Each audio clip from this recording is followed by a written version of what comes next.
Trust the profits. It's the formula here. And we got a couple people in here already. Good, good, good to see you guys there. We are going to Del Mar. I'll be joined by a couple of my friends and compatriots in a little bit here. But right now, you got just me. I'm going to pull up Del Mar now just to see what we got going here. 10 minutes till race one. We've got 5.5 furlongs, maiden claiming on dirt. It is fast, 31K purse. 8 horses entered into the race. I'm going to be scrolling through in a bit here. Let's see how they're doing. We can even look at some Saratoga if we do wish, since they still got a couple races left there. But yeah, for right now, we're going to be scooting over to Del Mar, since that is what we have, what we are looking ahead to here today. I'm just getting everything ready here. Bobby D's in there. How's it going, Bobby D?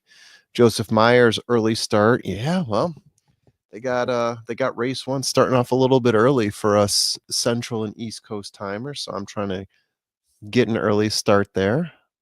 That's right. Hope you guys are all doing well. Let me yeah, what can I do here? Going solo for the moment. Yeah, so if we want to, I don't want to confuse you guys anymore by showing you what all my crap looks like here. What I would be taking a look at. So we are talking maidens. What track? Yeah, so we are looking at Del Mar tonight, Joseph. It is a full Del Mar slate. Obviously, we got some stuff going on with Saratoga as well. I think they've got 2 races left there. Yeah, we are 19 minutes to post. And they 3 races. My bad.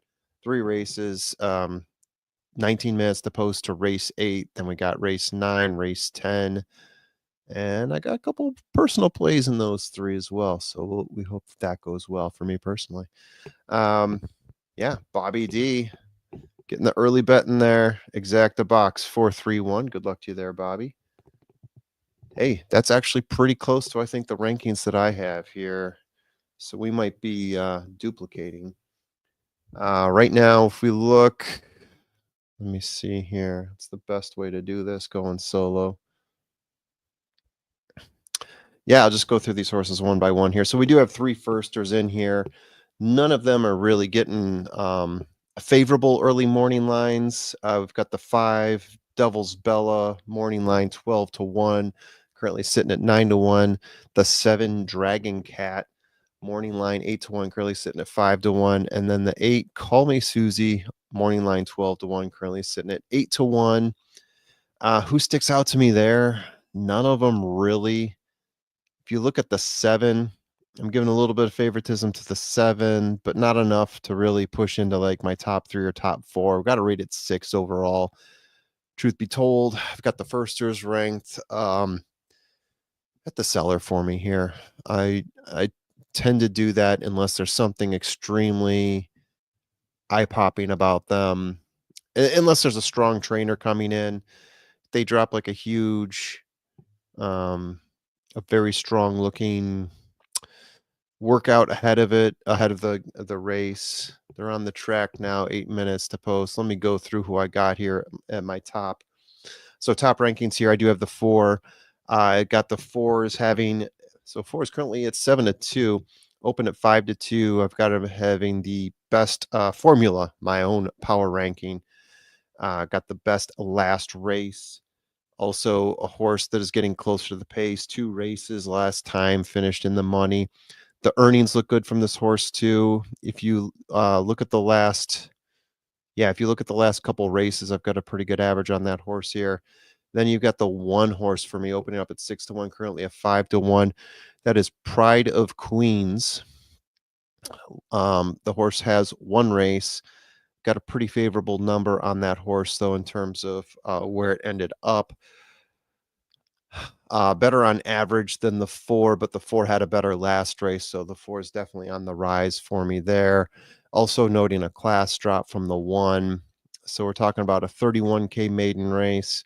Previously, the horse ran in a maiden special weight for 100K, so that's considerable as well. Doug O'Neill, Doug O'Neill, Complexity is a sire here, so a lot to like about that horse, especially getting a favorable number like 5-1. Then my third horse here is the 3, So Bobby D, you and I, we're in sync here pretty much. Maybe the order is different for the two of us, but Little Tinker L.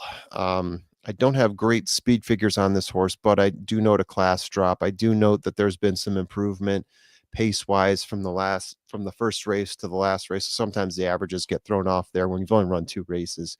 Was showing for me the pace setter last time, earnings per race 2,000 at the distance, almost 3,000 at the distance. So yeah, those are my three.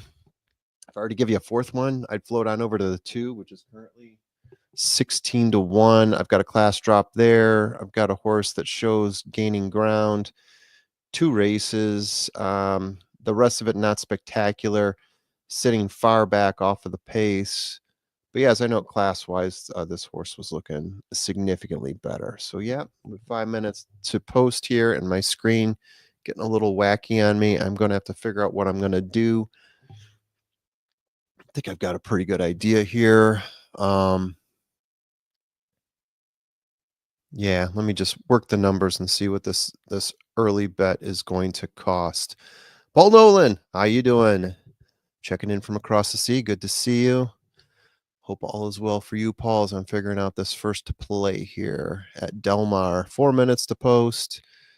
Let me just play around with some things here. Do I want to do exacta?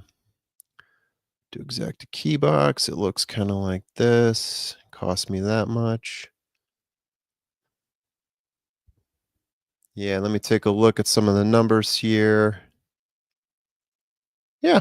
Okay, so I think that's what I'll do. Let me start mashing some buttons here. Um, Carolina Moon checking in with a trifecta play there. Good luck to you, Carolina Moon. Okay, let me go down to got my banners there, my media assets, checking all this stuff out here, and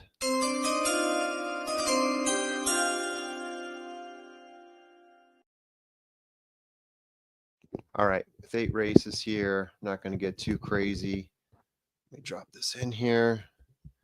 Key box, $1. Key 4 with 1, 2.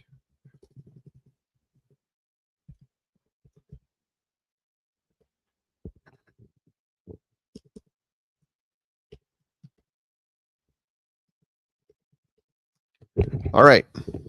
Yeah, Bobby D, you and I are in lockstep, I think, here. So I'm doing a $1 exacta key box. I am keying the 4, and then I'm adding the 1, 2, and 3. It's going to cost $6 total. Obviously, I got the 3 in there more as insurance. Kind of want to drop the 3, not getting a huge return, but maybe get some money back if it hits. It's sort of a hedge your bet play. Don't really like doing that, but I've also got them ranked high enough where I feel wrong if I leave them off. If I look through, if I look through some of the payouts here, and again, this is a key box, so the 4 can come in first or second. If you get 4-1, 17, 4-2, 46, 4-3, 9. Now, if we play that with the reverse, if we get 1-4, 21, 2-4, 63, 3-4, 7, so that gives us $1 over our bet if we get 3-4. But hey, it would be money coming back, $1, and it would put us at least in the positive to start things off. So let's see what happens here. Just need the 4 to be first or second, and then those 3 horses to be somewhere around. So let's go through this year. Bobby D, you and I think we're in lockstep here. I mean, you pretty much have your exact box set up almost exactly the way I do. Paul, trouble favorites in the last 3 races at Saratoga, 1, 6, 8. Good luck to you, Paul. Good luck to you hitting that. Carolina Moon, you got 1, 3, 4, 3, 4, 1, 2, 3, 4, 6. Good luck to you there. I mean, there's ways that all of this could pan out for all 3 of us here. Bobby D, my 4th would be the number 2. Yep, there we go, Bobby D. And then you've got Saratoga 6, 7, 10, 3, 4. Yeah, I'll share with you what I got at Saratoga as well here. Fun talking. Talking races. Yeah, I'm doing a series of exacta key boxes. I'm going 10 with 3-6 in the next race at Saratoga, just in case you guys are curious. So yeah, I might pull that up on my side screen here, see if any of those hit. 10 with 3 and 6. Definitely open for 10-3. Jeez, that would be nice. That would help pay for the day for sure. The 6, not so much. Sitting there at 3 to 5. Anyone else got any plays out there? Anyone having some success at Saratoga? I know I did better yesterday than today. Maybe you guys are having some luck today. Any big wins? I didn't hit the last race yesterday. I will throw that out there. That horse that hit at 40 to 1 for the win. Whew. And also, I know it might be early for some of you, but what are you drinking? I got myself my Negroni here. Although there's getting a little bit of a shine on that can. Yeah, a little too close. It is a Negroni from Tip Top, though. Would be nice if they came on as a sponsor. Just saying, if you're out there Tip Top and listening, sponsorship. Bring it to life, baby. All right, here we go. Post time. They are loading up. The 1 is getting in there first. All right. Paul Nolan, Flavian Pratt winner, 15-2 winner on my only settled bet at Saratoga so far. Despa's Dream. All right. Good job, Paul. There we go. There we go. Love to see those winners out there. All right. Loading them up. 3's getting in there. No scratches as of yet. See no late scratches. Looks like they're loading up the 4 next. We got 10 minutes to post at Saratoga. If you guys got anything at either race, go ahead and drop it in the comments. We'll be tracking and we'll be rooting for each other. Cheers to winners. All right. We're getting pretty close here. Looks like they are off. So getting out of the gates early. The 7 looks like he is diving for the lead. I forgot to go through who I thought was going to be grabbing the lead here. I mean, most of these horses just have a few races to their name. So if any horse would be getting the lead, would have guessed it'd be the 6 or the 3, but the 7, a first, are getting way out in front. 8, and then 6 followed by the 3, but the 7's got about a length and a half lead on the 3. It looks like 3 is trailing on the rail behind him. I'm guessing the 8 is a little bit further off the rail next to the 3. Looks like the 3 is giving away a little bit here as the 6, I think, is making a little bit more ground here, trying to charge in on the 7. All my horses are way behind. So with a 21.89 quarter, I'm hoping that this 7 is going to fade in his first race. Looking pretty good so far, though. The 4's on the outside, making a good charge there. It looks like he's got a trailer with the 6. The 4's coming up from behind, but here comes my 1 with a huge charge. I think this is going to be 1-4, and I'm going to be cashing. Yes, sir. The 1 with a huge charge from behind. It will be 1-4-6. You're finished there. All right, we're starting off winners, guys. We are starting off winners because Tim joined just as that race started. Only winners. Only winners in the lounge, baby. All right. How much does that pay? I think that's actually going to be a pretty good payout considering I only paid 1-4 pays $33.40 for 2. I should have doubled it. That would have been a nice start. Either way, it's a good start. David, welcome in, man. Need the 1 for the pick 5. And David, you nailed it, baby. Look at that. Great start for you. Great start for you, David. Great start for the lounge. Great start for David. James White. So you got the 4 over 1, 2, 3, 6. I hope that was boxed. Came really close there because you need the 1 on top. I hope you hit it. There we go. Only winners in the lounge. You got it, Joseph Myers. Only winners. All right. We need to. Love to see it. Love to see it. All right. So the banner, I'm gonna take out the 6 right now, and I guess we'll subtract from the bankroll when we get the official word in there. So we're down to $94, $6 ticket. I could have kept it a little bit shorter too. Could have kept it to my my $4 spend, but regardless, we're good to go. Good to go. Actually, looking at the way I had this handicapped, I could have done just an exacta box with my top 2 and hit this, but you know, let's not get too ahead of ourselves here. Tim, how you doing? I'm just a chatterbox right now. No, you're doing great. I didn't want to jump in. It's like you got it. I don't need to say anything. You just got it all under Roll. control. I'm just here for the looks. Yeah, exactly. Now we got the face here. Hey, we're twinning on the shirts, though. How about that? Hey, look at that. Slightly different designs, but overall same shirts. I like it. Indeed.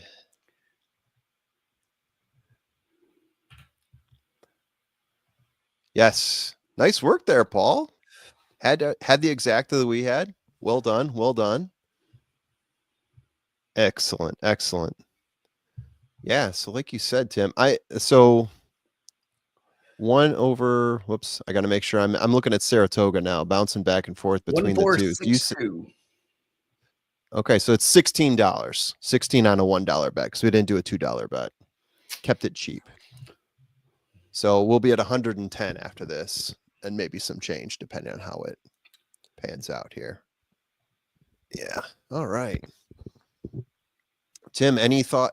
What have you been up to, Tim? Are you looking purely at Del Mar? Have you been looking at Saratoga? No, you know me. Unless it's a big day at Saratoga, I'm avoiding that place like the plague. I don't do well there. So Okay. From time, just like last weekend, I handicap it, but then I turn around and I don't even bet it because I'm just trying to get better at handicapping it and trying different things and looking at the way that I do my numbers and my handicapping, because what I do doesn't work up there. So I stay away from that place. But I did handicap Del Mar, but I've been really busy because we're getting back into school. So I've been full days at school the last couple of days and getting things ready and all of that.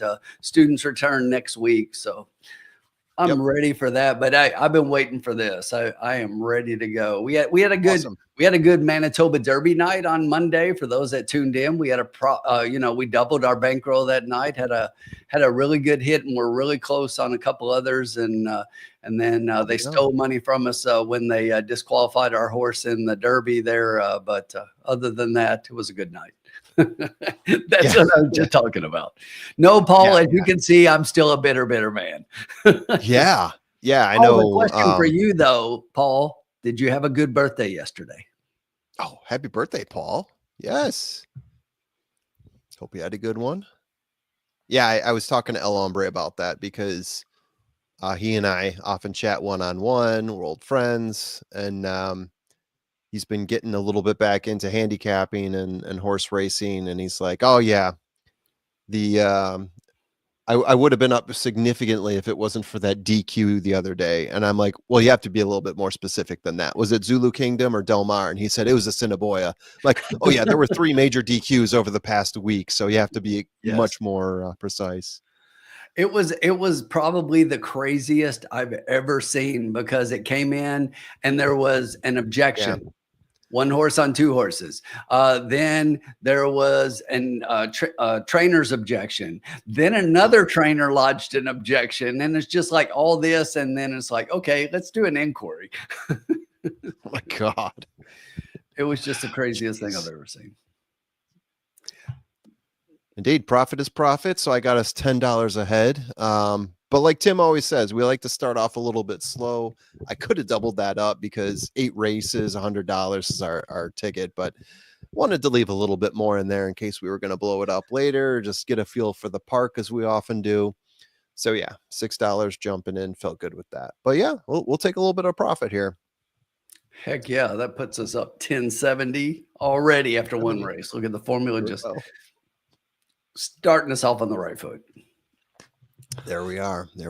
And like I said, I do have a play for Saratoga, a personal play, not one for the lounge, but Saratoga, I am looking at an exacta key box with the 10 keyed, currently at 6-1. I'll take that. Irad and Joe Sharp with the 3 and 6. Manny Franco on the 3 with 6-1 there. The 6 is currently at 1-2, so I'm really hoping that one doesn't come in. The Asmussen horse into mischief, Jose Ortiz. Obviously, that all sounds really good there with Iron Dome. But yeah, if I can get the 10-3, that would be ideal. All right. And I was taking a quick look. You were 10-3, race 8, right? Yeah, race 8, 10 with a 3 and 6. Yep, that looks pretty solid. I hope so. I hope so. It'd be my first ticket today. I haven't played too many, but it'd be my first one if I hit it, and it would probably cover my day if I did hit it. Yeah, pretty cheap today. Mike, I threw in that stable duel in like 15 minutes. So, and I've senior already, stable. and I've already got a 0 in the first race. So there we go. Yeah. I had to find a horse for less than $1,000, and it was just like, okay, I like the number 8 first time starter in the first, and didn't do anything. Yeah. Yeah, for a while those firsters fired off, but you know, as I noted, I think there was like a 21-second quarter, and I thought, okay, we're going to see some fade in here. My horses in the back are looking pretty solid if they rally down the stretch. All right, so we're turning the page to race 2, 22 minutes to post here.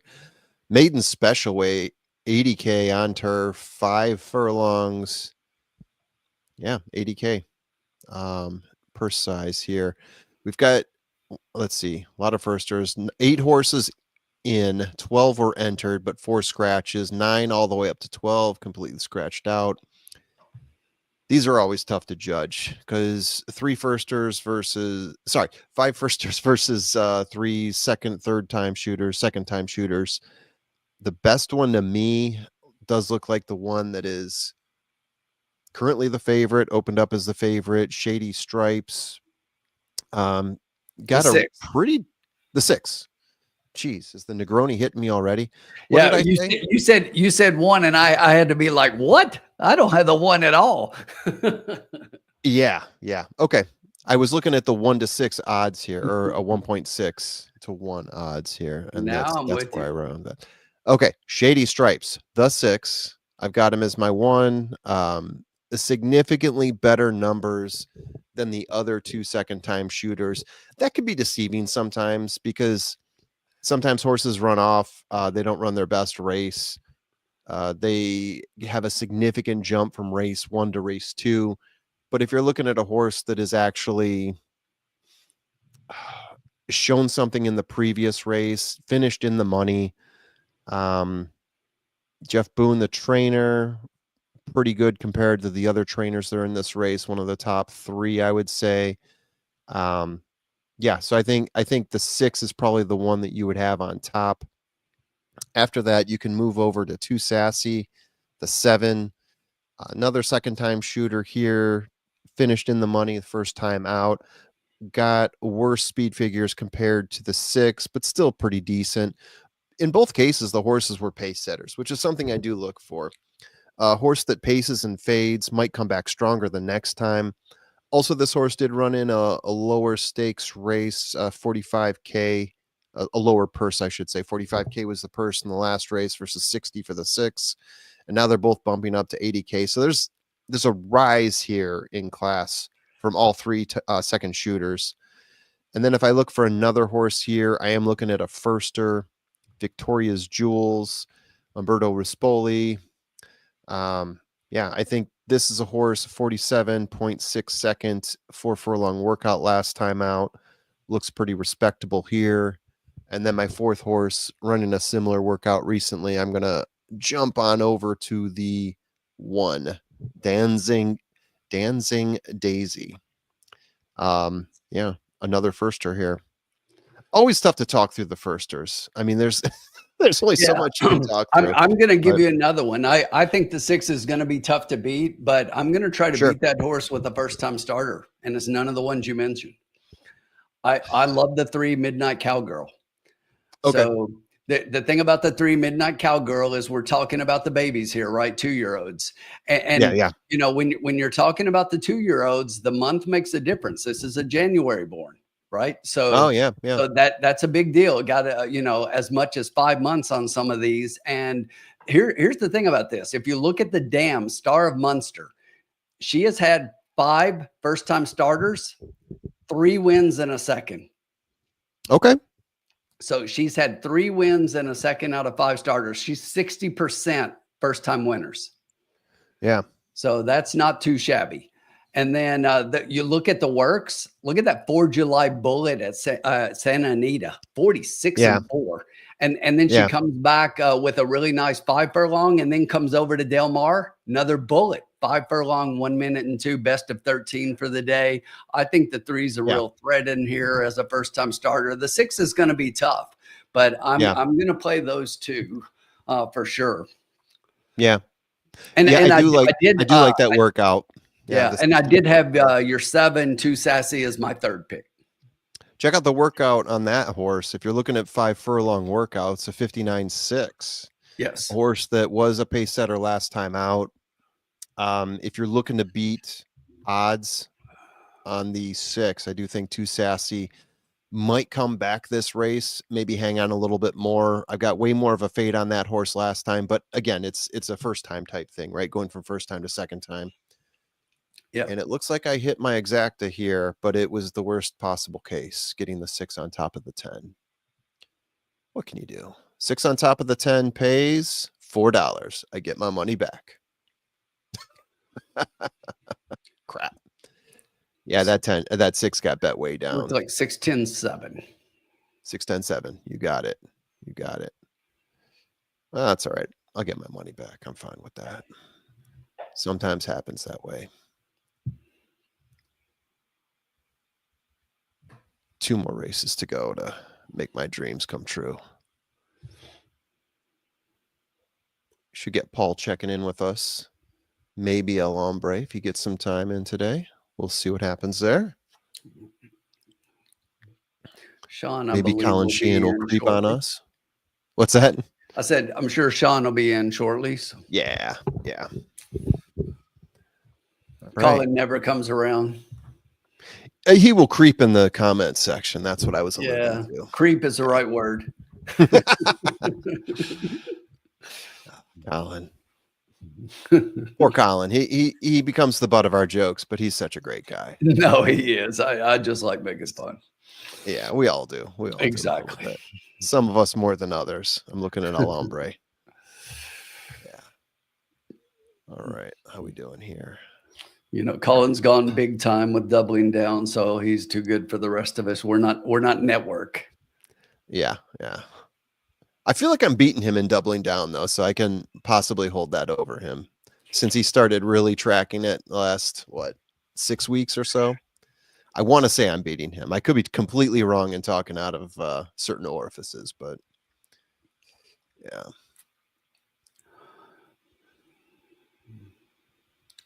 15 minutes to race 2 here. Yeah. We got a light weekend here, I feel like. We got the Arlington Million, which I really haven't looked at all. It's a bit sour for me to look at the Arlington Million in Virginia. Yeah, it's a bit rough. I went to the Arlington Million a couple of years ago at Churchill. You were in town. At Churchill. At Churchill. Got it. It's like now it's at Colonial. It's like they don't know what they want to do with it. You know where the Arlington Million should be run, Formula? In Arlington Heights. In Arlington Park. Yeah. It's like, I agree. What a shame. I don't know where they'd run it now, though. The thing is leveled to the ground. Exactly. Yeah. Sad. Yeah, indeed. And I know they were talking about, we still got a license. We can open something in Illinois. I'm not holding my breath on that one. Not one bit. All right, so I'm going to go through the comments here. Let's see. Senior Stable was talking. So Paul, I've Iron Dome 1-1. Well done there. You got to win. But it was 6-10-7, so you missed out on the 1 and the 8. It looks like there, like the 6 and the 10. Bray, we're on the right path there. We both got it. As long as you had you had 6 and 10 in the right order there. Yeah. Let's see, Saratoga. 10, 4, 6, 7. Hey, good job there. That trifecta is probably going to pay significantly better than my exacta, since the 7 was actually decent money. I think they showed the payouts, didn't they already? Maybe not. Yeah, there we go. So you get 1075. 1075. All right. So looking at this current race, you got 3, 6, and 4. Bobby D with exacta 63475. DMR race 2. Carolina Moon checking in with a trifecta 346 with 46 with 3, 4, 5, 6, and 7. And then don't know how prices are dropping in the US but compared to UK. Yeah, so the 6, if we're talking about that one in Saratoga, because that's the one you hit 1-1. It went off at 1-2. So you definitely got a better price in the UK on that horse. Well done there. For me, you know what time it is? What time is it? Riders up!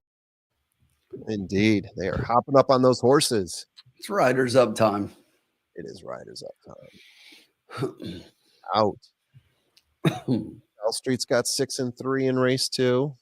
You heard my thoughts. Tim shared a few thoughts as well. So, Tim, I took the last bet. I spotted you $10.70. Do with it what you want. It is all yours to spend on I this think I race if you shall. feel it. I'm going to bet $110 You might as well. It's a sure thing, right? to show. No. No, we're You not. do that, we'll be up to $115 if you do that on the six. Exactly.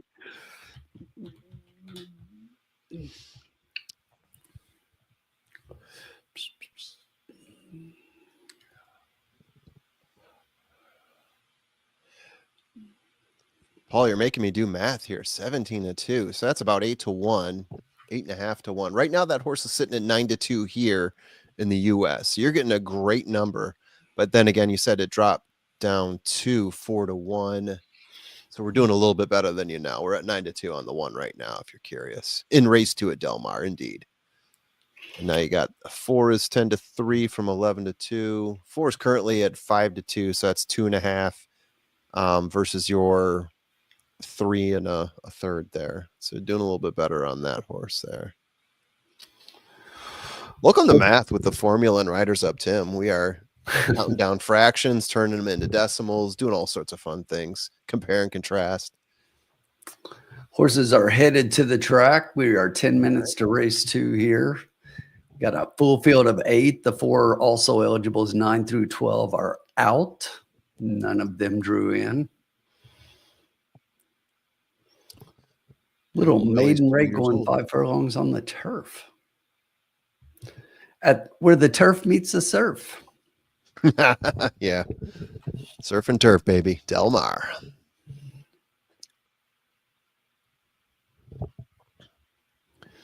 Yeah, so you got any thoughts on Mystic Dan going turf at the Arlington Million? I think it's pretty interesting, honestly. I'm glad he's still racing, and I think it's a pretty interesting move by Kenny to move him over to the turf. His last couple races on dirt probably haven't been what they wanted, so why not? Yeah. Why not give him a shot on turf? Yeah, my thoughts on Mystic Dan. I think things worked out really well for him at Churchill when he won. Obviously, right? I think if you ran that race several more times, I don't think you'd see him win that race again. And I thought so at the time too. I didn't think he was going to come back and repeat. And hindsight, right? 2020. Right. But I also he's one of those horses that I think in the right situation on dirt, he would win a few more races. But I think now he's sort of cemented into this Derby winner persona where you run him like maybe 4 times a year and you pick and choose the right race. But if you did run more often, I think he's especially a good mutter too. I think he's good in sloppier conditions or maybe less favorable track positions. And I think that helped him at the Derby too. That Derby, it wasn't sloppy. It wasn't listed as muddy, but it was also the 12th race of the day. That dirt had been run on quite a bit. There was a little bit of rain. I think that helped him a little bit, honestly. So you find those right situations where you think he might be running in a stakes race and it's a little bit wet. I think that is the perfect scenario for a Mystic Dan.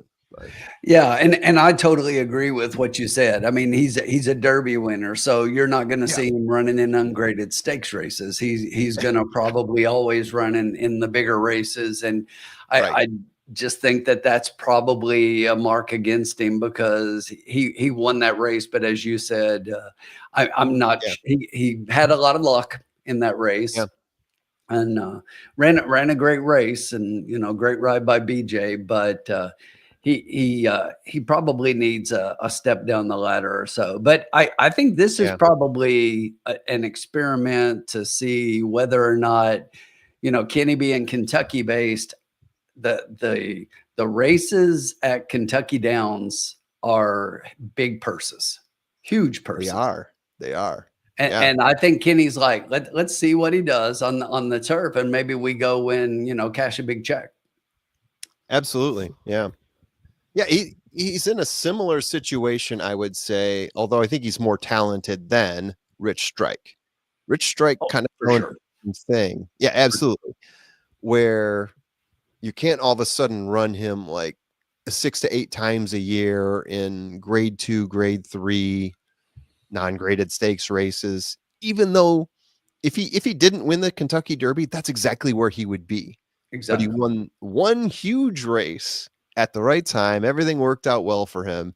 And then he sort of got cemented into having to run things like the Whitney or the Haskell or whatever he ran after. But, big races where he competed, but you knew he wasn't really going to win. Yeah, Paul, my thoughts, as I just said, I think they're going to try turf if he looks like he has a good turn of foot on the grass, and maybe they go to Kentucky Downs. If he wins something there, then I could absolutely see him showing up in a Breeders' Cup turf race. Yeah, that's interesting. Yeah, Joseph, exactly. Sort of like Rich Strike. That's where I was going. Like Yep. if Rich Strike finishes 5th or 6th at the Derby, we might see him in optional claimers or something like that, right? With For decent sure. sized purses, like an Oaklawn optional claimer for 120K or something like that. But now that he's a Derby winner, you're never going to see him outside of a stakes race, which is unfortunate because he could probably clean up way better at lower levels, still high levels, but lower levels at like, 9.5 furlong, claiming races or something like that, right? Allowance races. Formula, I Yeah. think I've got my bet. Need the button or you got the button? I got it.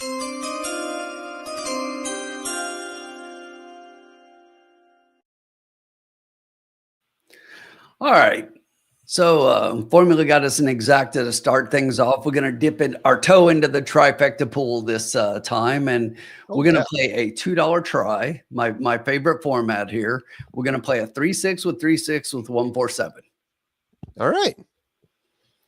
I think the 3 and the 6 are the two best horses. We're going to box them in kind of an exacta on top and play the 3 next logical horses underneath. That'll cost you $12. Yeah, if we get the 3 and the 6 in that order, it's going to be a pretty nice little trifecta here for our cost. So $2. What is the final cost on this type of bet here, Tim? That's $12. $12. All right, let's get this going. Can you multiply that times 4 when you see the final payout? We hit that. We're looking pretty here. We're sitting pretty. Bankroll is updated. 98.70. Pretty, sitting pretty. All right.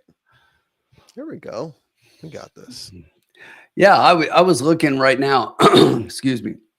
The exacta probables, the 6-1 is the lowest. So even with the 6 on top, the 6-3 exacta is paying 10-1. So even if we got the 6 over the 3 in the trifecta, it probably pays a fair amount. And if we get the 3 on top, the 3-6 instead of 23.60 for 2 is paying 34.40. So goes a little bit the other way.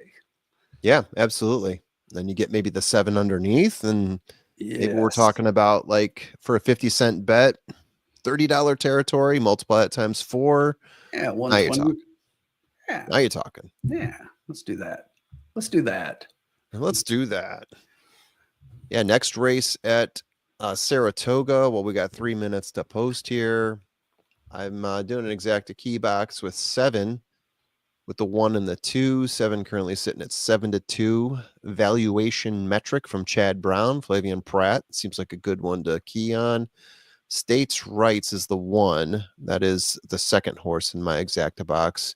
Jose Ortiz, Cherie DeVoe in that 1 position from Constitution. With a name like States Rights, of course it comes from Constitution.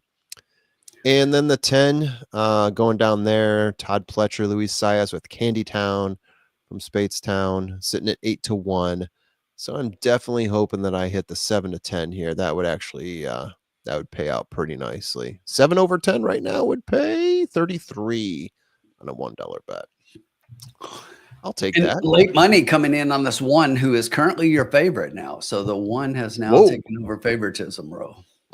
I'd like to say I was looking over at the 6 before I started rambling about Saratoga, and it was sitting at 2-1, and I thought, ooh, are we getting a gift here? 2-1 on the 6, who opened up below 2-1 odds and was getting slashed down, and now 3-1. We're getting even more of a gift. So right now, even if the and 6 it's funny comes out because on top of the 3, remember that's your fine. win. Remember your win pool. The calls have to be out of that pool at 2 minutes, which we hit, and that's when the 1 dropped.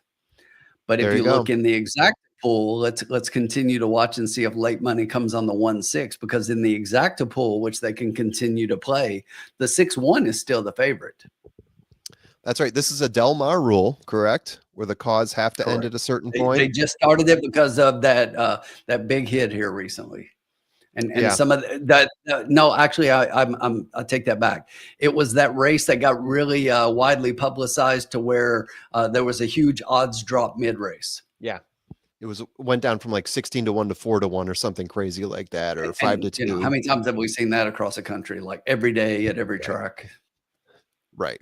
So currently the 6 is now at 5-2. The 1 is at 5-2 as well. Yeah, I'm curious to see. Welcome in. Dan's joining us here. Exacta key box 1 with the 345 for $5 at Del Mar Race 2. Welcome in, Dan. Right. Good to see you as always. Good times.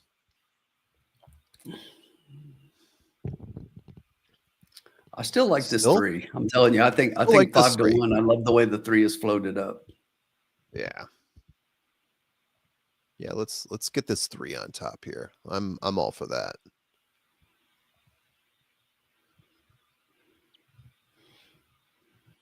Yeah, I have to applaud Del Mar. At least they started trying to do something. It doesn't have to be the final solution here, but they're trying different things to see if they can fix the problem, because there is a problem here, right? Anyone who isn't on this whole computer assisted wagering is getting hosed. Okay. Yeah, something's got to change. I'm surprised that it hasn't gotten to, like the legal level at some point. Yeah, it's horse racing, right? They not to say they operate outside of the law, but it's already a little bit. There's a congressional committee on gaming, on national gaming. Yeah, that's true. That's true. Yeah, you just hope the people on there are paying attention to this. I'm sure there's some paying going on somewhere. I'm not sure it's attention. We are off.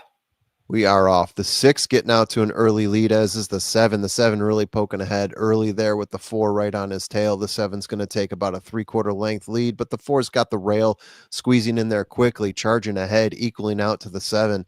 Looks like that 4 really wants it, and they are lengths ahead of the next horse, which is the 6 and the 1 and the 3.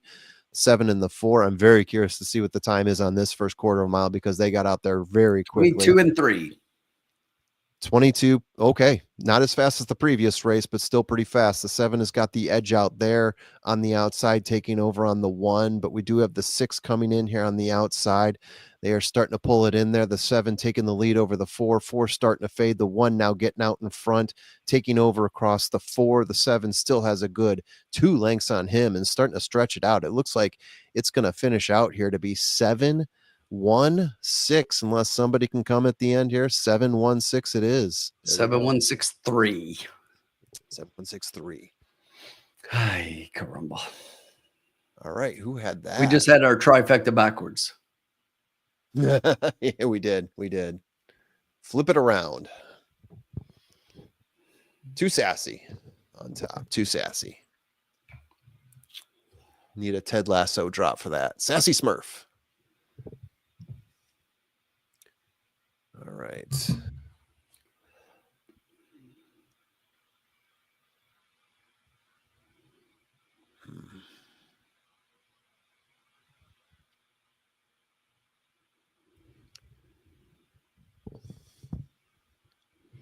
Yeah, final time of 58.13 on that 5 furlong run. All right, there we go. And we were talking about this horse too, because that horse with the 5K, started running again yesterday with the recent 5 furlong workout, sub 60. What was it? A 59.6. So now he's got a 58.13 in the race. So about a 2.5 improvement there on the workout was enough for Too Sassy to win. Look at this. They'll just let anybody in the chat. Oh no, who's it now? Fire. Ooh. I haven't seen this guy around him forever. He just doesn't come around anymore. He's throwing hoo-has around like he's Al Pacino. What's up, Alex? Dancing Daisy in second, Shady Stripes in third. There we go. Is this one of those races where we could have looked at the workouts and just worked our way backwards from there? You know, maiden races are like that a lot. You don't have a lot else. Yeah. You don't have a lot else to go on, and sometimes that's that's the tell. Exactly.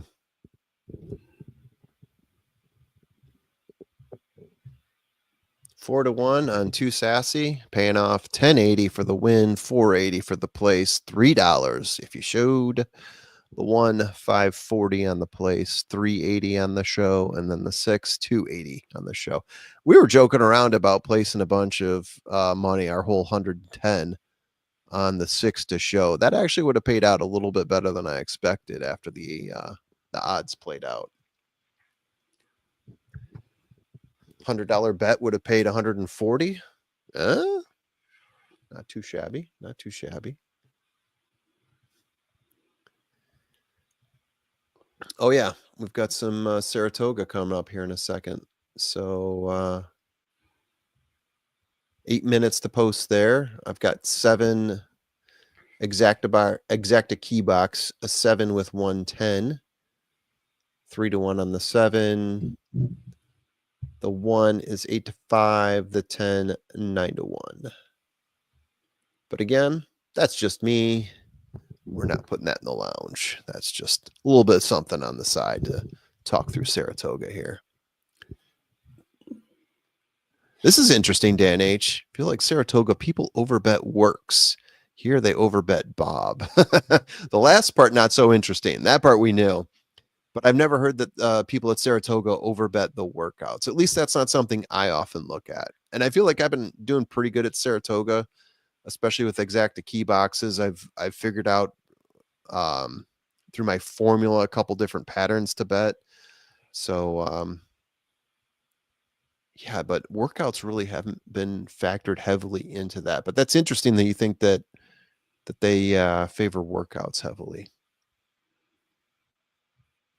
I know I look at them almost purely for maiden races. Once you start seeing a horse run with competitors, I tend to like just forget about the workouts in general. Not sure how you think about that, Tim.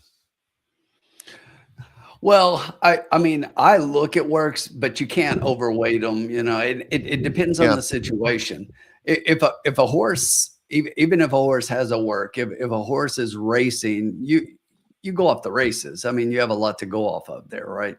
Unless there's Yeah. been some kind of change. I like to take a look at a work if you've got a claim and a trainer change, if you've got a change in equipment, and then maybe they worked out with new equipment or something like that. So I always glance at them in those situations, but just day-to-day works. No, now in maiden races, like we just said, I rely pretty heavily on works in maiden races, because it's a lot of times, especially for firsters, it's all you've got to go on, right? I mean, Exactly. that and pedigree and connections and everything else. But there are entire groups of people, when you look at like Cocker's reports and things like that, to where their whole job is based around watching horses and their works. Yeah. It's an area I don't get into nearly as much, but yeah, agreed, Dan. That's another one of those situations, off a layoff, anytime like that, you're looking at the works and you're trying to get an indication of where the horse is. But here's another thing that I would caution is you always have to understand trainer tendencies, because there are some trainers, I don't care if they've got the fastest 5 furlong sprinter in the world. There are some trainers that won't push their horses in a work ever. And you look at them and the works look pedestrian. But you have to know that's how they train their horses. Yeah, 50-second 4 furlong workout. Right. I'll overlook that, like but 50, it could be a 50, trainer 50, preference. and it's like that's what they want. Yeah. They're like, they tell them go out and take them 50. You know, that's what they want. Yeah. They're looking at just the fitness and everything else. They're not trying to run the race before the race. Yeah. And then you look at a horse like Baffert Messier, goes out and tries to break track records without even racing. You know, and it's just like sometimes it's 6 furlongs too. Like that was the thing with Baffert. I would always look at these 6 furlong works that he would put a horse through before the race. Yeah. Yeah. And again, that goes back to trainer tendencies and trying to understand that a little bit, and how the individual trainers work the horses going up to the races. Yeah. Yeah, I guess what I'm saying, many look at the works first, breeding last for 2-year-olds. Some people overlook works for older horses.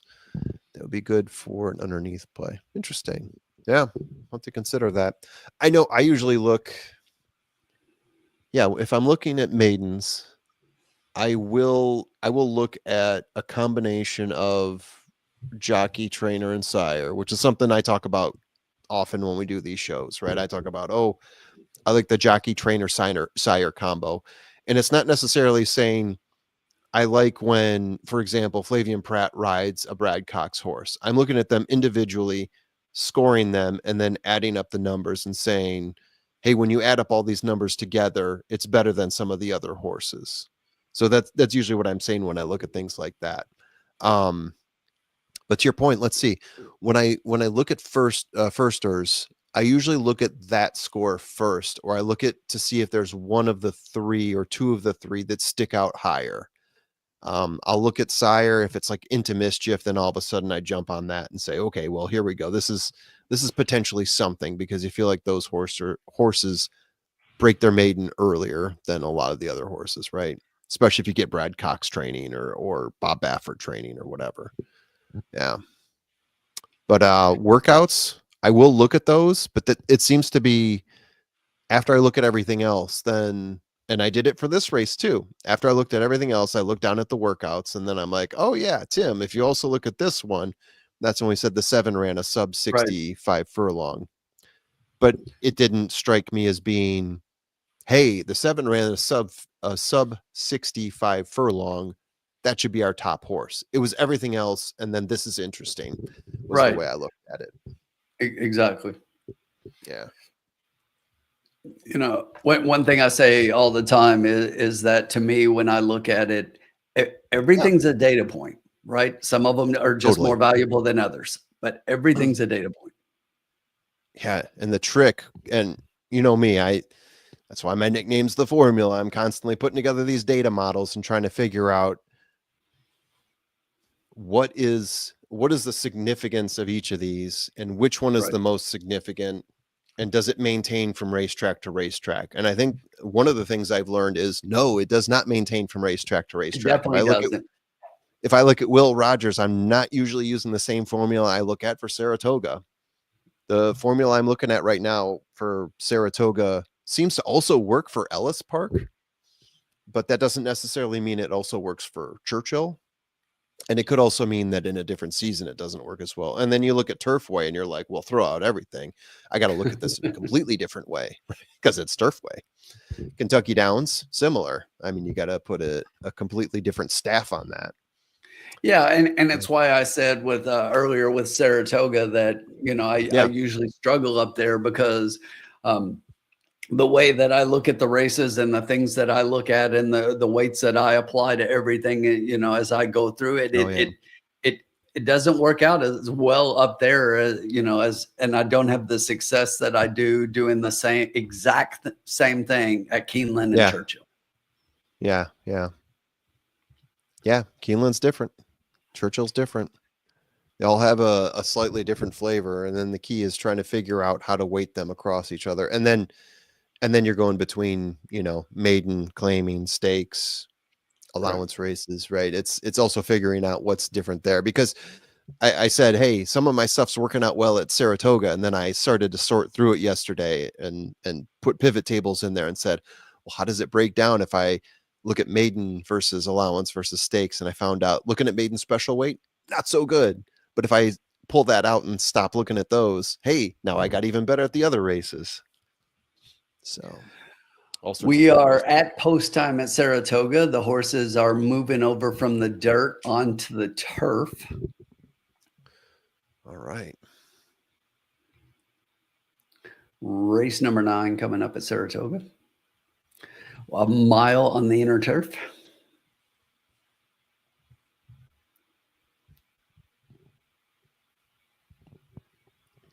Curtis, you need to follow this. Curtis says he's up $465 at the spa today. So race 9 try for Curtis is 179 with 179, 10, 11 and 179, 10, 11. All right. I like the way he thinks, because I've got 7, 1, 10 as my exacta key box. So let's do that, Curtis.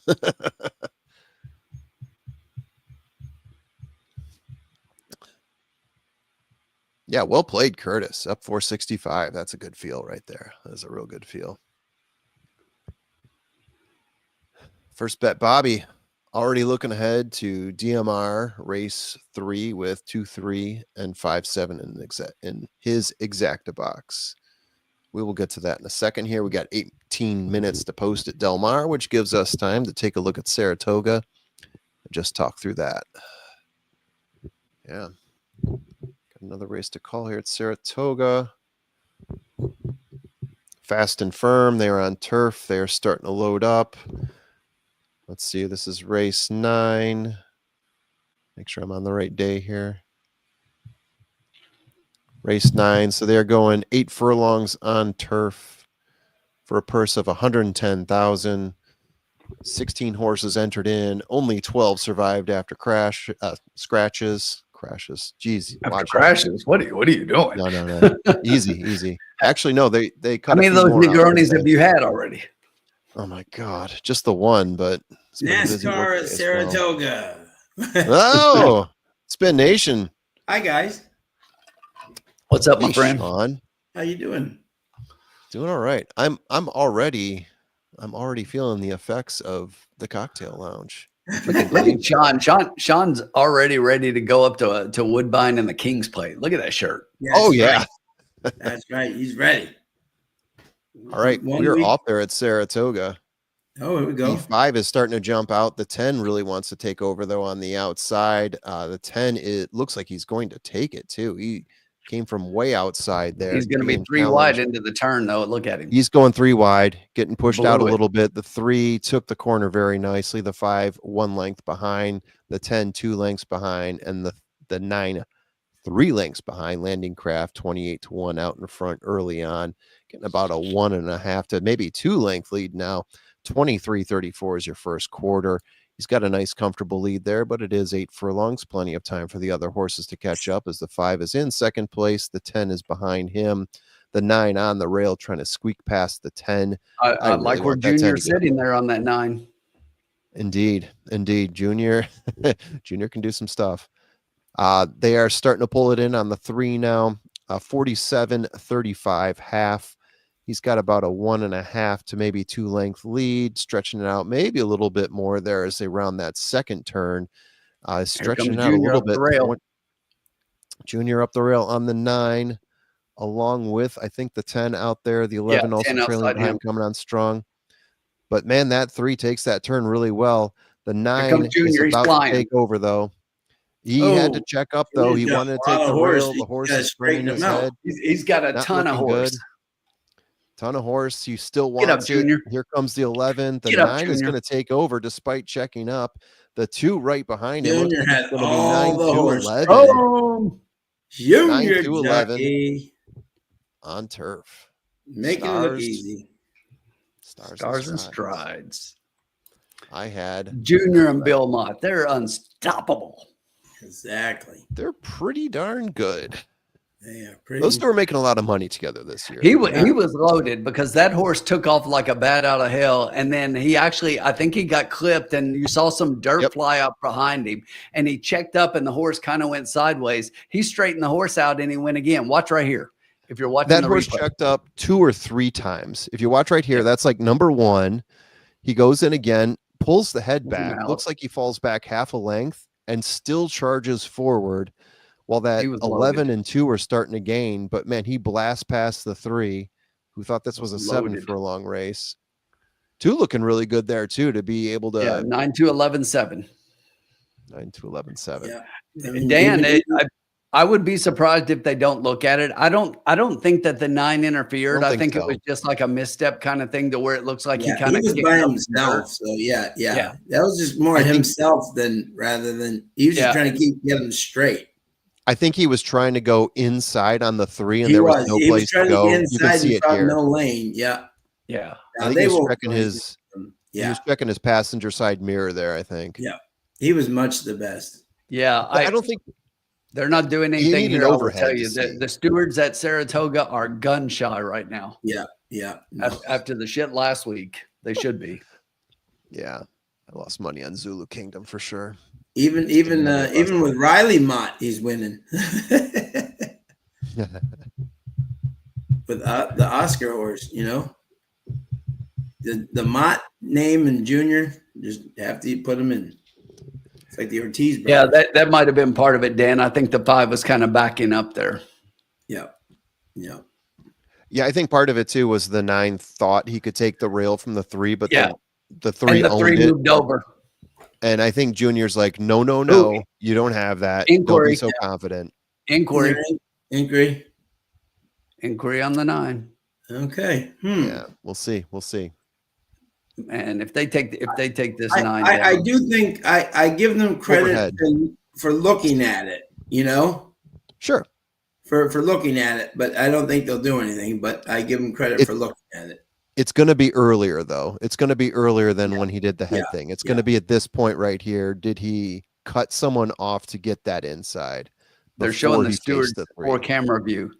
I guess they're really trying to be transparent now after that last incident. Yeah, let me see. Yeah. Oh, come on. There is nothing there. He's 4 clear of the 7. I mean, he's not even close to the 7, and the 7's not winning anyways. He's much the best. He's just green. He's just simply green. That's all he is, No, but I think the inquiry has to come much earlier. It comes right off the turn, in my opinion. Oh, off the turn. Okay. It doesn't come here, in my opinion. It comes when he clears the rest of the pack to challenge the 3, not when he's challenging and passing the 3. It's right here if it's anywhere. And it's going to be on camera 4 if it's anywhere too, because you can see the 3 impedes. Oh, he kind of moves. I got it. Oh, yeah, okay. Like on the 5, maybe. That's the where 5 is stopping, so I don't know how. 5 wasn't going to stop. It wasn't going to. The 5 was completely stopping. But was he? When you come right off the turn, it's difficult to tell. What if he did have something left in him? It's so tough to tell because if you really screw up a horse's cadence like that. They were right there on the rail. Yeah. It looked like the rail moved a little bit. Maybe that's shadowing though. Interesting. Is the 5 objecting? I'm just Yeah, curious. I don't know who objected. I haven't seen them. That's a good put up an question. objection. There's an inquiry. I'm just wondering if there's a, Right. if there's a.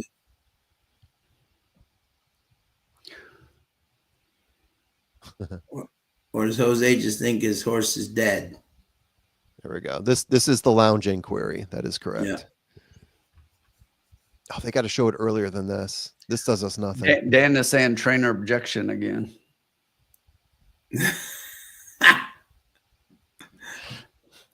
The 7, the 5, the 4. We've got 2 trainer objections, a jockey objection. I'm posting a wagerer's objection. Anyone else want to join me? I object. Like a refund objection. I object to the inquiry and all the stewards. Yes. We got 9 minutes to post at Del Mar, race 3. Sean, do you want that trainer one? Or on do you the want to 2 take objected? one? Wow. How does the no trainer idea on who the 2 objected. object? Yeah, there we go. Okay. It must have been, the 2 must have been on the turn. That's the only explanation I can come up with. Let me just get $8,000 race here, huh? All right. Yeah. Yummy. All right, here we go. Yummy indeed. 8 minutes. Oh, we got to feel the 7, 6. Okay, here we go. 716 was last time. All right. I know this is extremely interesting, but I'm going to start talking through what I think. Yeah, go ahead, my friend. Yeah, go ahead. No, it's all good. It's all good. All right. So we got a claiming race here going 8 furlongs on dirt for 25K, 8K claimer. My top horse here is going to be the 3 horse, currently at 2-1, open it up at 6-1, Ivory Moon. I was hoping to get a price on this horse. Looks like not. I got it as having the second best last race out by a sliver. I like the horse on the surface. I like the horse. If it was on turf, I like the horse on the turf as well, actually. And of the past 10 races, I've got this horse pretty darn close to the top that I've got here. I've got him as having the best win, also coupled with having the second best jockey trainer sire combos. I like the times that this horse runs in. And I like where he sits too, just right off the pace there. In terms of purse money, I've got him as being the best in terms of class. So there's a lot to love about this horse, in my opinion. My second horse here is the 2 horse, which is currently the favorite at 6-5. So I'm not exactly finding prices here. Opened up at 2-1. Got him as having the best last race out, having the best numbers for the park. Got a little bit of a close at 8 furlongs. Sometimes that comes into play here. If you take the the best 2 of the last 3 races, I've got him as being number 1. I just don't like where he sits on the pace here, which is why I give the nod to the 3. He sits a little bit further off the pace. He does have a nice close, but I'd rather have a horse that is sitting closer to the pace. My next horse here, going to give you a little bit more of a price, although that price did come down. One Arrow opened at 10-1, currently sitting at 5-1. Best trainer jockey sire combo. I like the times that this horse is run in, getting a little bit closer to the pace. Usually sits 2 tiers off of the pace, getting just off the pace. I favor that a little bit more. Drysdale's the trainer here. Maldonado's the jockey. Munnings is the sire at 8 furlongs. I think you're just getting to the point where you might still be able to hold on to a Munnings. And then if I give you one more horse here, I feel like I can get no prices here. The 7 horse might be the pace setter here. The 7 horse I do have as being the pace setter. I'm saying might, because I think it could also end up being the 3, even though the 3 likes to sit off. They're both usually in about the same territory. 7 sits a little bit further on. Yeah, Garcia being the trainer. I'll give you the horses in that order: 3, 2, 5, and 7. 6 minutes to post. I'll hand it over to Tim. Yeah, I thought the 2 Twilight Empire was going to be really tough to beat in here. This horse is 2 for 3 at the distance, 2 for 3 winning. Last race at Del Mar was 5.5, and probably this horse is going to benefit by stretching back out to the mile distance. Has been sprinting for a while, but does have the experience at the distance. I did have the 7 as my second pick in here. And this is one who previously trained, so changed his barns here. But the thing about this one is this one's kind of a specialist at the distance. 20 of 30 lifetime races are at the distance and has been on the board in 11 of 20. Speed figures say that this one should be right there as well. I do have this one as the pace setter.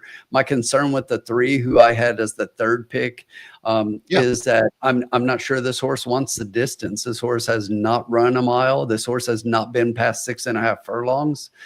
So stretching out a little bit here. So definitely something new. Has shown speed when sprinting, and does have a decent turf record, 3 wins in 9 races. Either wins or doesn't do anything, hasn't hit the board other than that. But again, those were all sprints. Now we're going the long distance.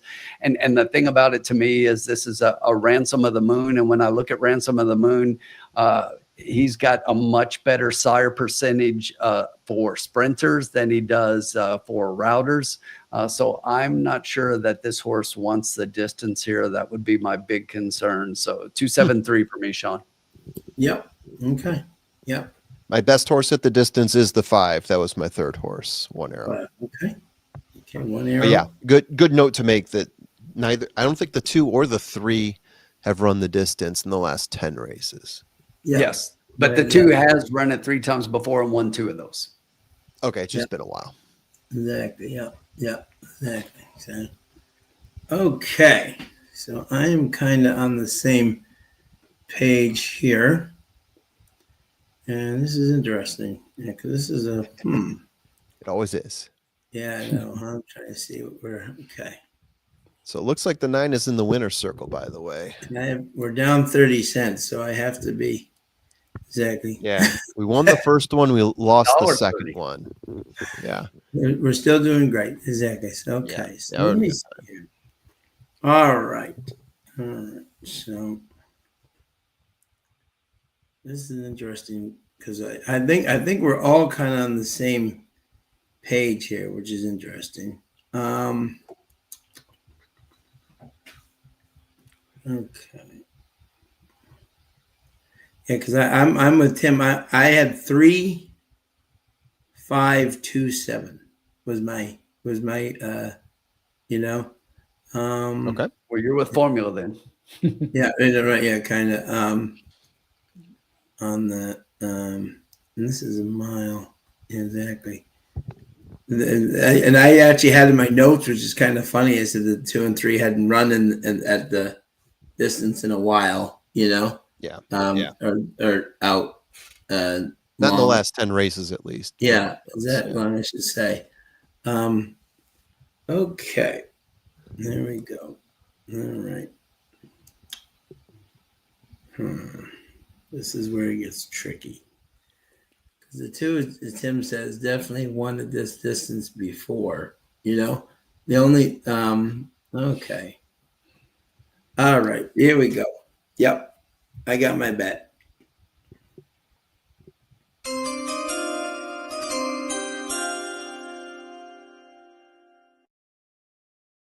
Key 2 over the 3, 5, 7. Say that again, Sean. I think you started a little soon. I missed it. Key. Yeah, $2 try key 2 over the 3, 5, 7, and that's $12.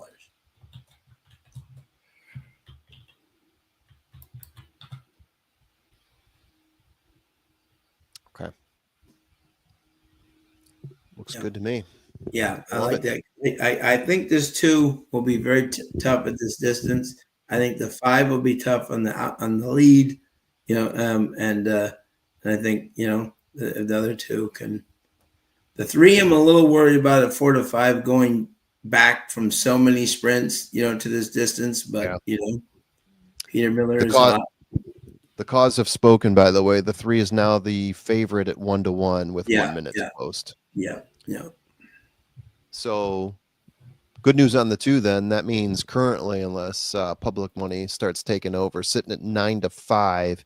And I know we were talking about different pools here for trifectas, but sometimes it can be an indicator. Right. By the way, no change for Junior. No change. No change. No change. I think the camera angles may have helped him out, but he was probably also in the right there. It's Junior. Yeah. Come on. Junior will be this weekend at the Arlington Million riding Fort Washington for Shug. And I think Please note that's closer to Arlington, Virginia than it is to Arlington Park. Yeah. Pointing that out. There's only one Arlington Million right there. Right. There's exactly. This is name it something else. There's only one. Yeah. See, there's only one real Arlington Million. And we all know what that Arlington Heights, baby, is the only place where the Arlington Million is really. That's right. We are loading up here for the third at Del Mar. Looks like we're all in the gate. And we are off. Whoa. And I don't know that if the 7 just timed the gate or busted through a second early, but he came out like a lightning bolt, and he is currently in the lead. Got about a length over the 5 down on the inside on the rail, in between horses to the outside. That is the 4 who is going wide. The 2 comes up the rail currently in 4th. The 3rd, the 3 is next. The 6 currently trails the field.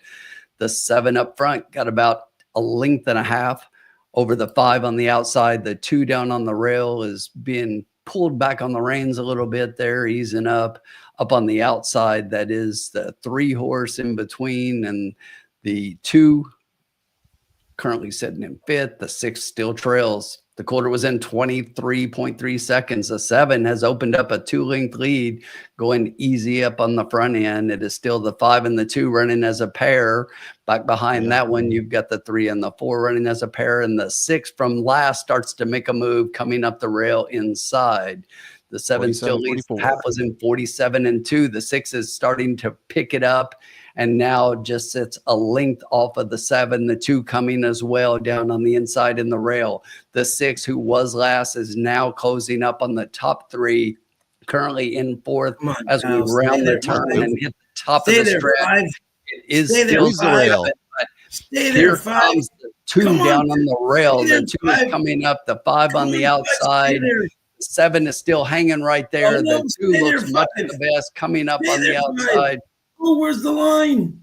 Oh, come on, 5. Push him. Number 5. Push him. Stay there. Stay there, 5. 2. Push him. 2. Push 7. Yes. 5. He got it. 2, 7. Only winners. Only winners, baby. Nice work, And Sean. we got the 3 out. Whew. Woo. That felt good. That was good. Those were good numbers we got below there.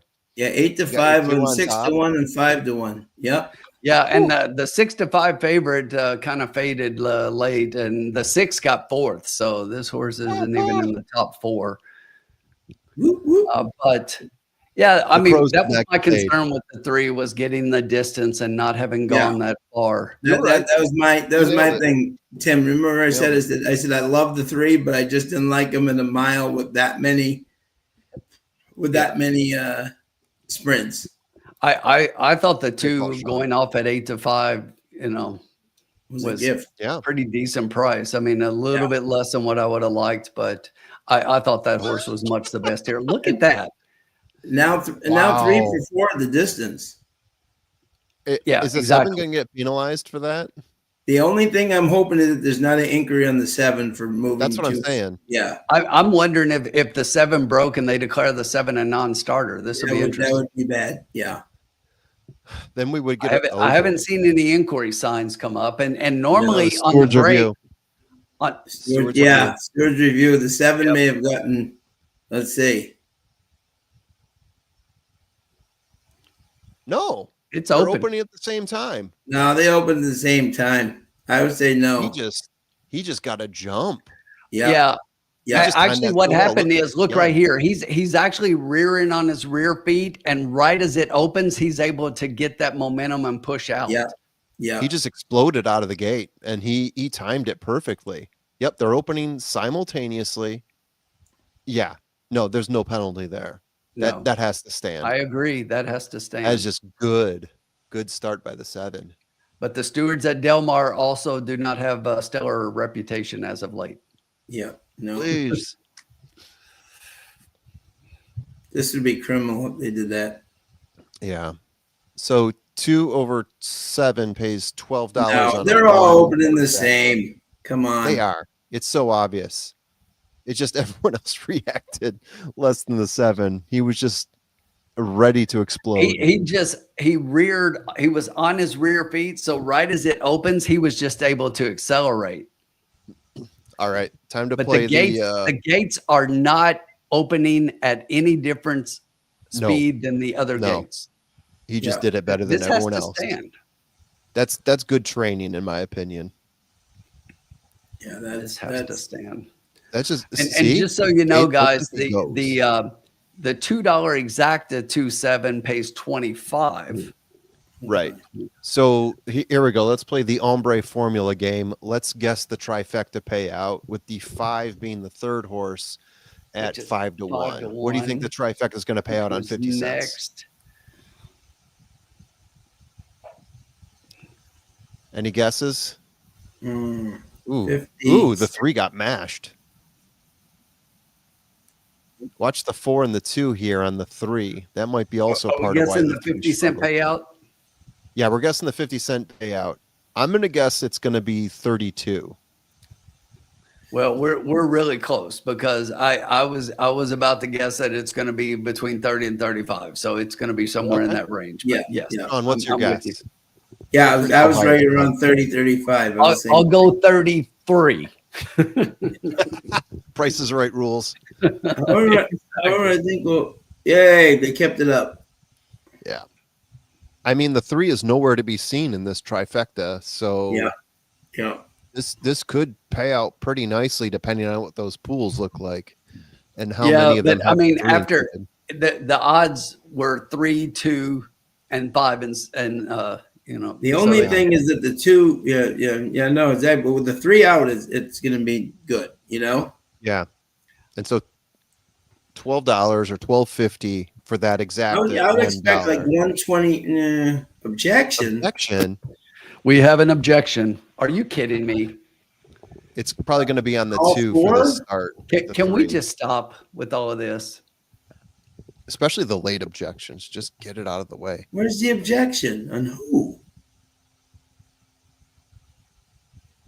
I don't know. Oh, the 3 on went wild. 3 on the 2. It's probably going to be the 3 on the 2. That's what I was guessing. Because I saw that the last time they showed. But why would there be an objection when the that's just ridiculous. They're showing objection. The 3 is claiming objection on everybody. I know. Come on, Delmar. This is nuts. This is just. Well, it's because the calls have all their money on the 3. So the calls have an objection on 2, 7, 5, and 6. We're taking them all down and putting the 3 up. You're not wrong, Tim. Look, you're not wrong. Look, the 3, that wasn't that bad. Head on, the 3 went to his knees. He did, and that wasn't because of the 2. Excuse me. The 3 went to went right to there. her knees, and it's like, they're seeing the 2 bothered the 3. Yeah. And the 2 was coming in a little bit, but the 3 didn't get bothered because the 3 went to her knees. Yeah. Come on. So Joseph Myers, assuming this objection gets thrown out, we betted at $2. So it would be 4 times whatever the 50-cent value is. We're guessing it's going to be in the $30 range, but it's hard to tell. Yeah. So Danny, let's see. Yeah, the 3 went to her knees. I mean, but I don't think it was. The 2 went out a little bit. Bangering up, man. You know, come on, man. You know. Yeah. But I thought we don't adjudicate the starts. Yeah. This is nuts. Come on. You know what? The objections and the inquiries and the stewards reviews and the disqualifications over the last 2 weeks has been stupid. Yes. Zulu Kingdom, Delmar, Assiniboia. There's been all sorts of wackiness. Say official. The objection was disallowed. Objection disallowed. Disallowed. 3 against the 2. Only winners in the lounge. It's 32. We're official. We're official. We're cashing. Only winners. Officially winners in the lounge. We're cashing. Only winners in the lounge. Let's go. Let's see this $33 try. You think it's 33? What if it's more? I'd be happy with more. More is good. More is good. More is good. More is a good thing. It is 1630. 16. Yeah. Wow. The 2 must. This is what happened. Yeah, but I think also the 2 got hammered late. You know what I'm saying? May have been a lot of all in a small field like that. You get a lot of exactly what I did. You know what I'm saying? The Yeah. 2, 3, 7, 5 just repeated in a small field like that. Yeah. And here's I'm the just other saying. thing too. Did they also wait, what they made a change, right? Can you use cause No for change. trifectas and No change. exactas? The 7 was declared a starter, which is the right No, I'm not thing. talking about that. I'm talking about the call rules at Del Mar. Yeah. Oh yeah. They can't do it 2 minutes after or 2 minutes But before the race. and is that only Oh, for winners, or is it winners they can yes, only use the cause that's for? only in the win pool. That's only in the Okay. win pool. That's only in the Well, win that pool. sucks. Yes. All right, we can do the Only in the math win on pool. this. It's Gentlemen, still a win. I don't want to take away regardless of from it. that, that's exactly what I was going to say. If you check the bankroll, we are currently sitting at 163.90. Oh, Excellent. baby. Excellent. Sean, well done. That was a Thanks. great play by you, man. Great Thanks. job. Smart play. Smart play. Thank you, sir. All right. We have the 4th race coming up here. And while we're thinking about that, 10 minutes to post at Saratoga. Do you know what does my heart good today? Right? Is that not only are we doing Del Mar today, but Tim and KK are reunited today. It's for the first time in months. Kazushi. Now he's going. Son. Now he refuses to play the rest of the track. But I am going to jump out real quick and get a quick refill. Be right back. No problem. Oh, hey, go for it. Return of KK to the Trust the Profits Lounge. Exactly. That is hysterical. How's your trip been, by the way? Has it been fun? It was fun. Thank you for asking. Good. Yeah, we went all over. As I told you, we were in your neck of the woods. Sorry couldn't stop by, but while we were in the Boston area for less than a day. It was a trip over from Providence where we were most of the time. Sure. So yeah, but we had Boston. Like I told my wife, Boston, absolutely beautiful. Yeah, it's such a gorgeous city. In some ways, and it was such a quick trip. I almost lost my orientation. Went through Beacon Hill, which is a beautiful neighborhood. Would have loved to spend way more time in Boston. That'll have to be yeah. But you've got a gorgeous city. That's all I can say. Thank you. Reminded me in some ways of Chicago a little bit. But, a little bit. Yeah, a little bit. Charm.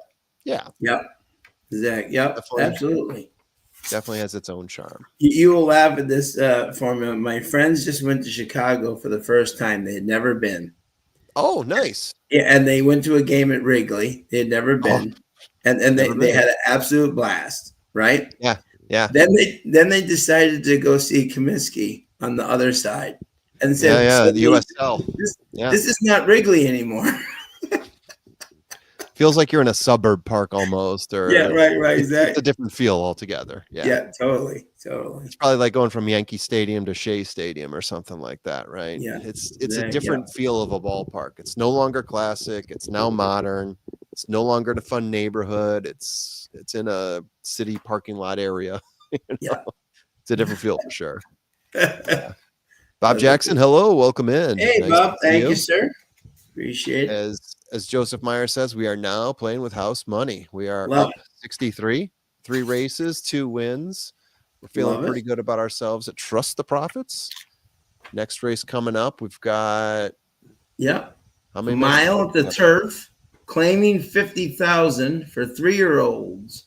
Non-winners of 2 races a mile or over since allowed, and then And do we have any scratches here? Let me see here. We don't. We're running full. Okay. 19 minutes post, plenty of time. We could even talk a little bit of Saratoga in the meantime. If we got just 6 minutes until their final race of the day. And personally, I'm going with an exacta box there with the 5, the 1, and the 6. So 5 is my key. Okay. Adding on the 1 and the 6 for good measure. And good luck to me there. My formulas are a little bit split here, and I'm going with the one that gives me a little bit more value here. Yeah. Okay. I shouldn't even say a little bit more, a lot more value here. Yeah. Just give me 1 second too. I'll be right back. Be right back. Yeah, absolutely. So curious if anyone else has something going on at Saratoga race 10. They're finishing up there. As Tim is back, we got a little handoff there. We back. I saw him jump out, so I jumped back in. I can run it by myself for a while. I'm going with a classic formula. You have to recognize this one a little. Samuel Smith's Nut Brown Ale. Samuel Smith Brown, yeah, always a winner. That's a classic. I used to love the brown ales. I think before the IPA craze took off significantly, like in the aughts and the tens, before the barrel age stuff started coming in through the aughts, I did really like a brown ale back in the day. And then my tastes, not to say they changed, but started picking up the other ones way more. And, you know, the beers just changed. There's an evolution. And I keep waiting for the next stage of the brown beers. Like, the stouts went to the doubles and then the barrel age. And I keep waiting to see, like, what are they going to do with the brown next? Right. You know what, though? One reason that I actually drink this is that you know me, I love the barrel age stuff, and I will probably have one of those here next. But every now and then you just want a classic British brown or British porter. Because I just think it's a classic style that's timeless. And there's a big difference between a American brown and an English brown, because the American brown, they just hop the shit out of it, just like they hop, just like IPAs. The Americans try to turn everything into an IPA.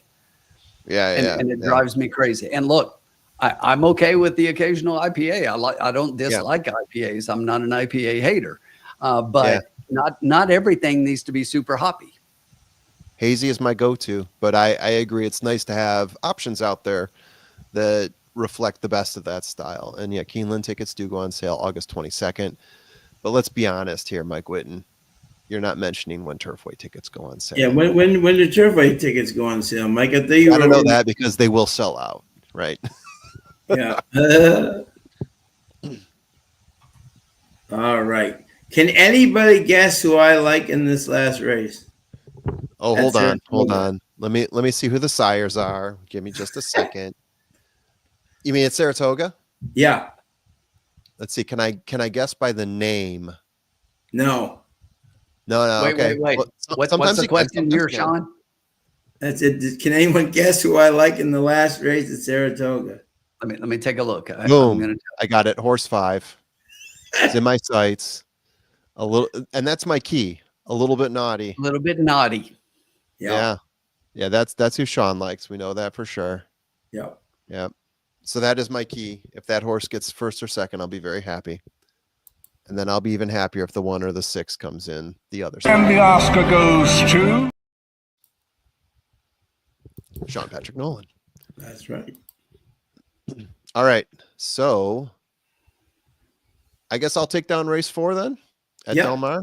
Yes, you will, sir. 15 minutes to post while we wait for 3 minutes to post here at Saratoga, but we can talk through this one. I'm curious to hear was your pick real quick guys' formula at Saratoga? Oh, I've got 5 with 6 and 1 exact key boxed. 5, 6, 1. I got a couple different ways.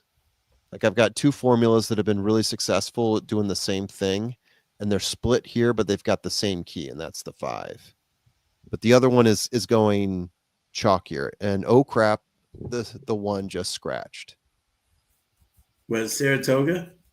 That's what it looks like. The 1 now shows up as scratching. Ooh.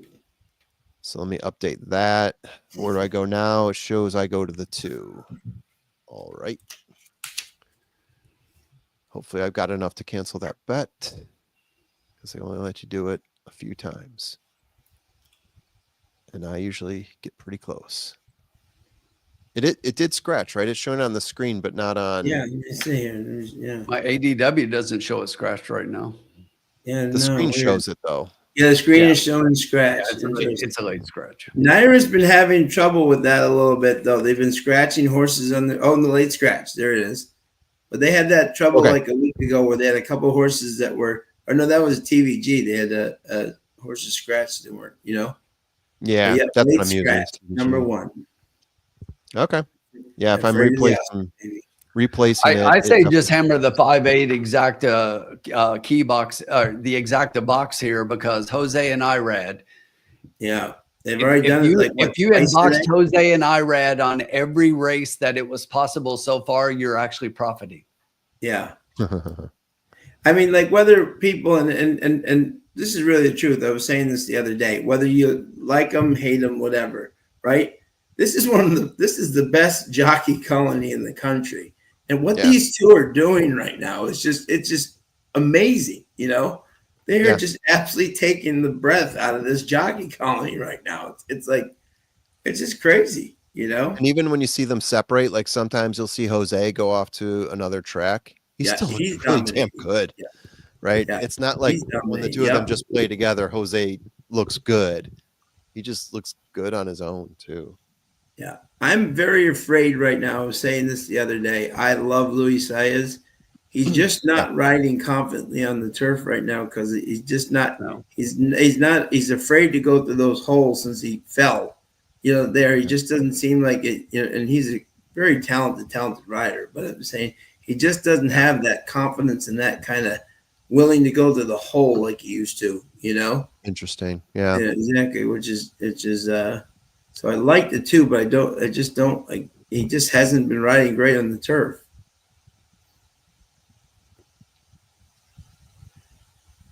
Goody, if there's Firsty. What's up, Firsty? Firsty, my old buddy. Good to see you. Firsty's probably enjoying himself a few new Neo Geo games, and when I say new, they're new to him, but they're probably old Neo Geo games that he got from someone in Italy. We were chatting about that earlier today. He's got an old stand-up at his house that he was going to crack a cold one and plow through a few games that he just added on. Good times. So Curtis here in the 10th at Spa is going 5.68 with 5.6827, 5.6827. All right, I'm hoping for the 5-6 combo. That's the one I want here. Metal slug time. Okay. Rick, it is. Cheers, Rick. Yeah, the other combo I had included the 8. But all right, we'll wait to talk through Del Mar until this Saratoga race is through. But I am extremely curious to hear your thoughts here because my picks at Del Mar are a little bit crazy. I like it. There you go. We like crazy. They are on the track at Del Mar though, so we're gonna have to make sure we we'll switch over quick. Make sure we get to that. We got time. Otherwise, I'm pushing crazy through. Just letting you know. Crazy will get pushed. Little Patsy Cline. He's going off the rails on the crazy train. We have a new favorite here at Saratoga. The 8 is now 5-2 as we're all loaded up almost. 6 and 11 are getting pushed through. I'll go ahead and call this. I'll have some fun at Saratoga. There you go. There we go. Megan claiming 50K fillies and mares, 3-year-olds and up. Anytime Michael Denny comes up from Tampa, you always have to watch that, man. On the turf. 8.5 furlongs on turf. We are loading up here, and they are off. Who's getting an early lead here? The 2 getting the rail early on. The 10 shooting out. He wants it. The 6 riding along with him. They're going to challenge the 2 who's up there on the rail. The 10 trying to squeak off and get past the 2. Looks like he's going to have to play the outside here as the 2 maintains the rail and maintains the lead on the 10. The 6 and the 11 are behind them. Maybe a couple lengths off the lead there for those 2. The 10 being 1 length off the lead on the 2.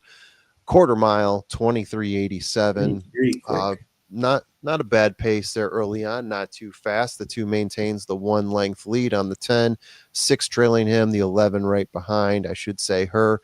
The 4 behind there as well. A whole pack of horses still sitting from behind. Saratoga Snow is your current leader.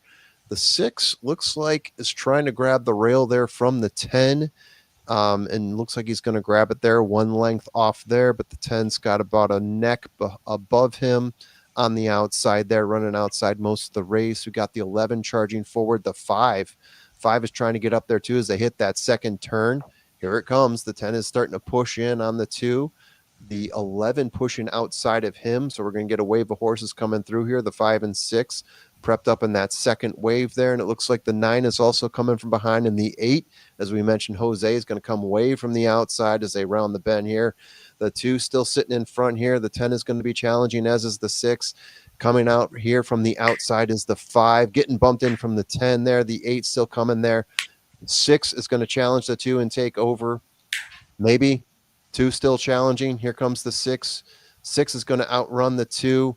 Comes the 5. It's going to be 6-2-5. 6-2-5. Oh, I missed it. Oh no, guys! I keyed the wrong horse. Oh no! I keyed the 5. Oh, I on had top? 5-2-6. Yeah, not on top. I had the 5 key boxed. So my 2 horses below got first and second. Would have paid 28 if I would have done that right, but wow, Dylan. Oh, I'm hating myself. Because I did it late. Hold on a sec. Oh, I did do it. Oh, shoot. My system. I screwed up my system, guys. Oh. Hold on. Because I should have keyed my second horse. Hold all tickets. My second horse was this. Oh, son of a. I should have won that. Hold all tickets. This result is not official. No. It's official. Formula's results are not official. Hold all tickets. I got too excited when the 1 canceled out, so I had to redo it, and I forgot my system that I key the second horse, not the first horse, and that would have been the 6, and I would have been cashing tickets. Dylan Davis on the winner. Yeah, I would have had that. Oh, Miguel. I would have paid for my day. I would have paid for my Miguel day. Again. What a meet Miguel's having, huh? Miguel Clement having one heck of a meet. He is. He really is. Yeah. He's making his own name right now. Remember this name, everybody. As I said to you, Formula, I got nosed out the exact. I had 2 and 5. So Dylan beat me out. But what do you call it? But remember the name Michael Denny. When he comes up to Saratoga, he's amazing with turf horses. And if he's not the most the lucrative spender, so if he's coming up to Saratoga, that probably means he's not coming for a little ice cream and a nice, nice beer. 5 minutes to post at Del Mar. Guys, can I get your thoughts? Yes. Go ahead, Tim. Who did you like here, my good man? My top pick in here, and the odds have kind of swayed this way, and I thought that the 8 would be a pretty solid favorite, and I'd like the 7 over the 8. I really think that the 7 third off a layoff has a really good shot in here.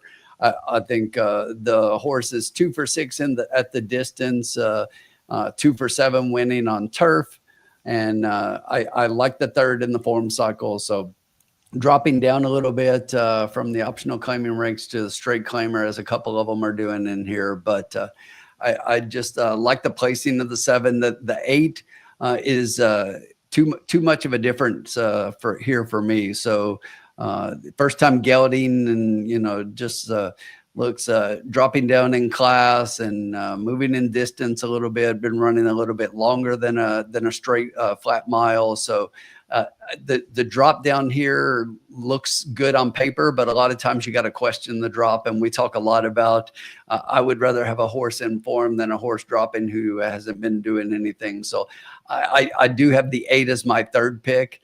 And then if I'm giving you a horse in between those 2, I'm going to give you one that should be a little bit of a price here, currently sitting at 9-2. I think might float up a little bit, but the 2 horse Earn Not Given. This is one who I think has been racing against much better. I'm willing to throw that last race out because that race, when I don't know what happened in that race. I went back and looked, and there was just no excuse. The horse was just flat. But the other races say that this horse fits in here, 3 for 6 in the exacta, 3 for 7 on turf. blinkers off. So they're going for a change in the equipment, and the trainer hits at about 20% at a pretty good sample size when he does blinkers off. So maybe get some focus here, put a line through the last one and take this one on the drop for an underneath pick only. Definitely underneath, but 7 with 2-8 for me. Okay. Yeah. Sean? Yeah. Okay. So I have a little bit of an upset here. And yes. And Tim might be on the same page. And Tim, I'm not saying this because it's Tim. I honestly, all right. Don't worry, Tim. I'm not going. I actually like Kazushi and Tim Yaktin's horse, the 6, and I'll tell you why. This horse hadn't run since March, so definitely needed that last race. He had Herrera up at Santa Anita, right? KK has ridden this horse 3 times at Del Mar twice in the maiden special, and now he's dropping down. When he rode him in 62.5, which is the only time A, he showed more speed, and B, he won as the favorite. Now we're back in claiming, right? And KK has ridden this horse 3 times, so he's familiar with him. So I thought coming back to Del Mar on the drop, I mean, look what he lost to. Charles is to blame, Muscle, legitimate, Game Warrior, Camo for the win. Those are like legitimate, like maiden special and like stakes turf horses out there, So I think the 6, if he can get the right trip, I think he'll be a little closer than I'm throwing his last race out 69-1. No one even gave him the connections, didn't even like him. Getting back to Del Mar, getting back to the claiming, which is the level he was supposed to be at. I think this horse could be a definite price.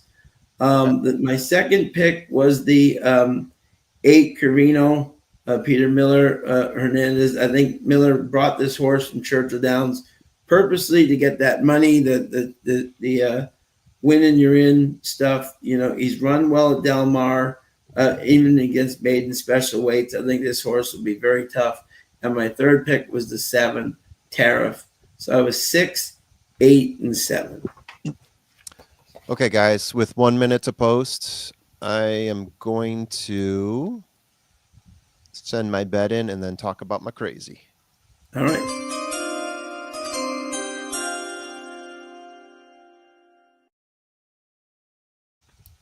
I'm ignoring everything that you guys just said. Awesome.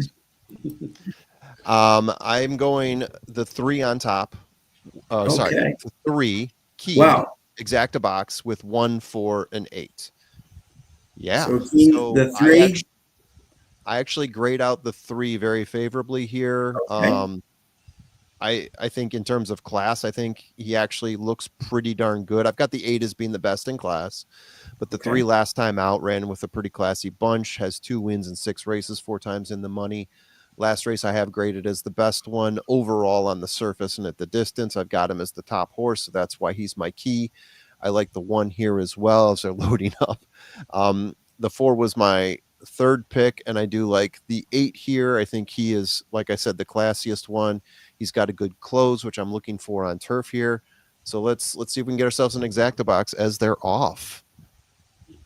There we go. It looks like the 5 is charging to the front there, getting challenged by the 6. They overtake the 1. The 7 is in that 3rd lane there, trying to challenge them. But it looks like the 5 is going to go out in front here as he goes into that early turn. The 7 going to give a little bit of a challenge from that 3rd lane here, but the 5 is going to hold on, pushing the 6 back a little bit behind the 7. 7 still a little bit on the outside here, 1 length off. We are going 5, 7, 6 coming out of that first turn there. The 4 is starting to challenge, and we're seeing a little bit of an outside challenge as well from the 8. Look at this cavalry charge.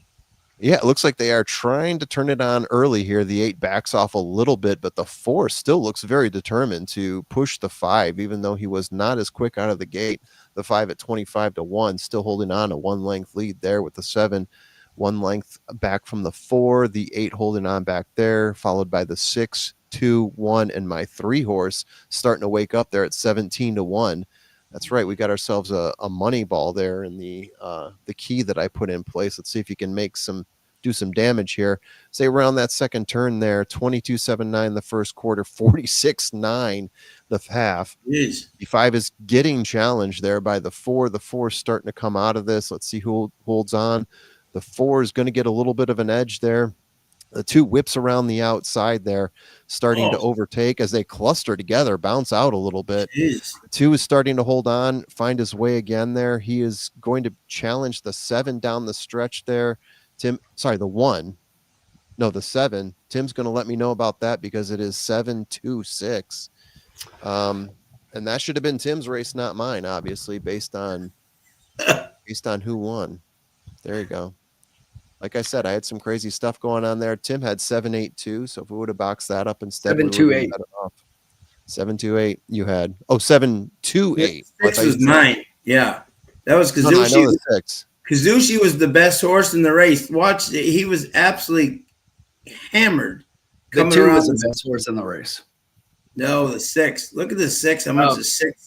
I know the 6 is coming, but Sean, the 2 gets up and he might even get up for the win. It's really close. Got the win, and the 2 took a really bad step at the top, or he blows them all the way to include the 6. The 2 was the best horse. No, watch the top of the stretch. The 6 got completely blocked, and the 2 took a horrible step. I'm just telling you. I see what the 6 did. My personal opinion is the 2 was better.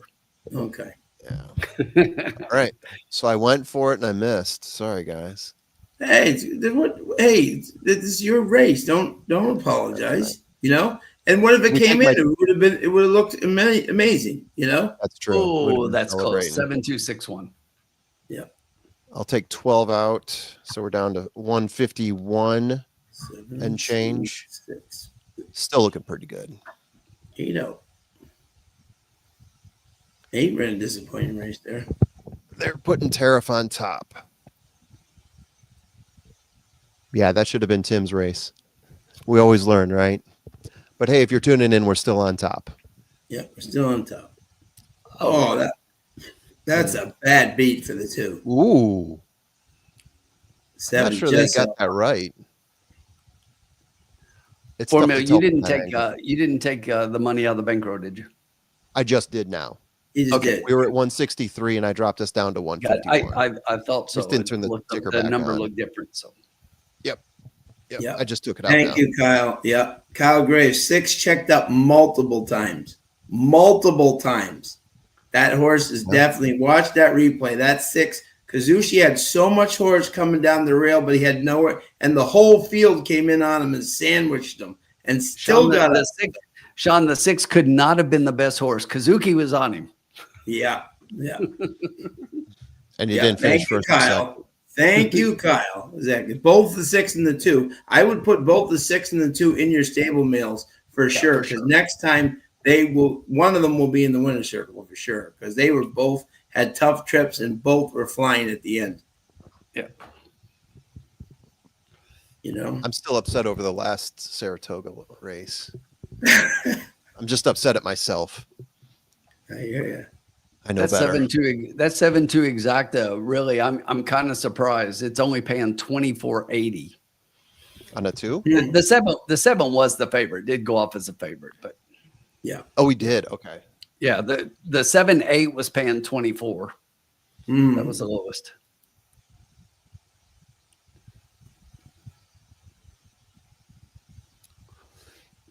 All right. And Mike and I had the same 2 horses in that race. We had 7-1. Well, Tim, I hope you profited off that race. At least. I may have something on the side. You may have. Yeah. It's uncertain though. Oh, there's no uncertain. I'm still pissed about race. I just wasn't going to jump up and down in the background and have Sean yell at me. No, it wouldn't. No, I don't yell at him anymore. I'm used to it. Hombre's not here. It's all good. There's not even hiding it anymore. It's just, you know, exactly.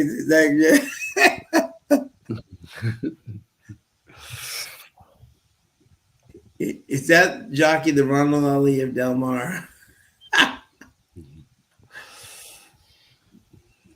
That's hysterical. All right, we got race.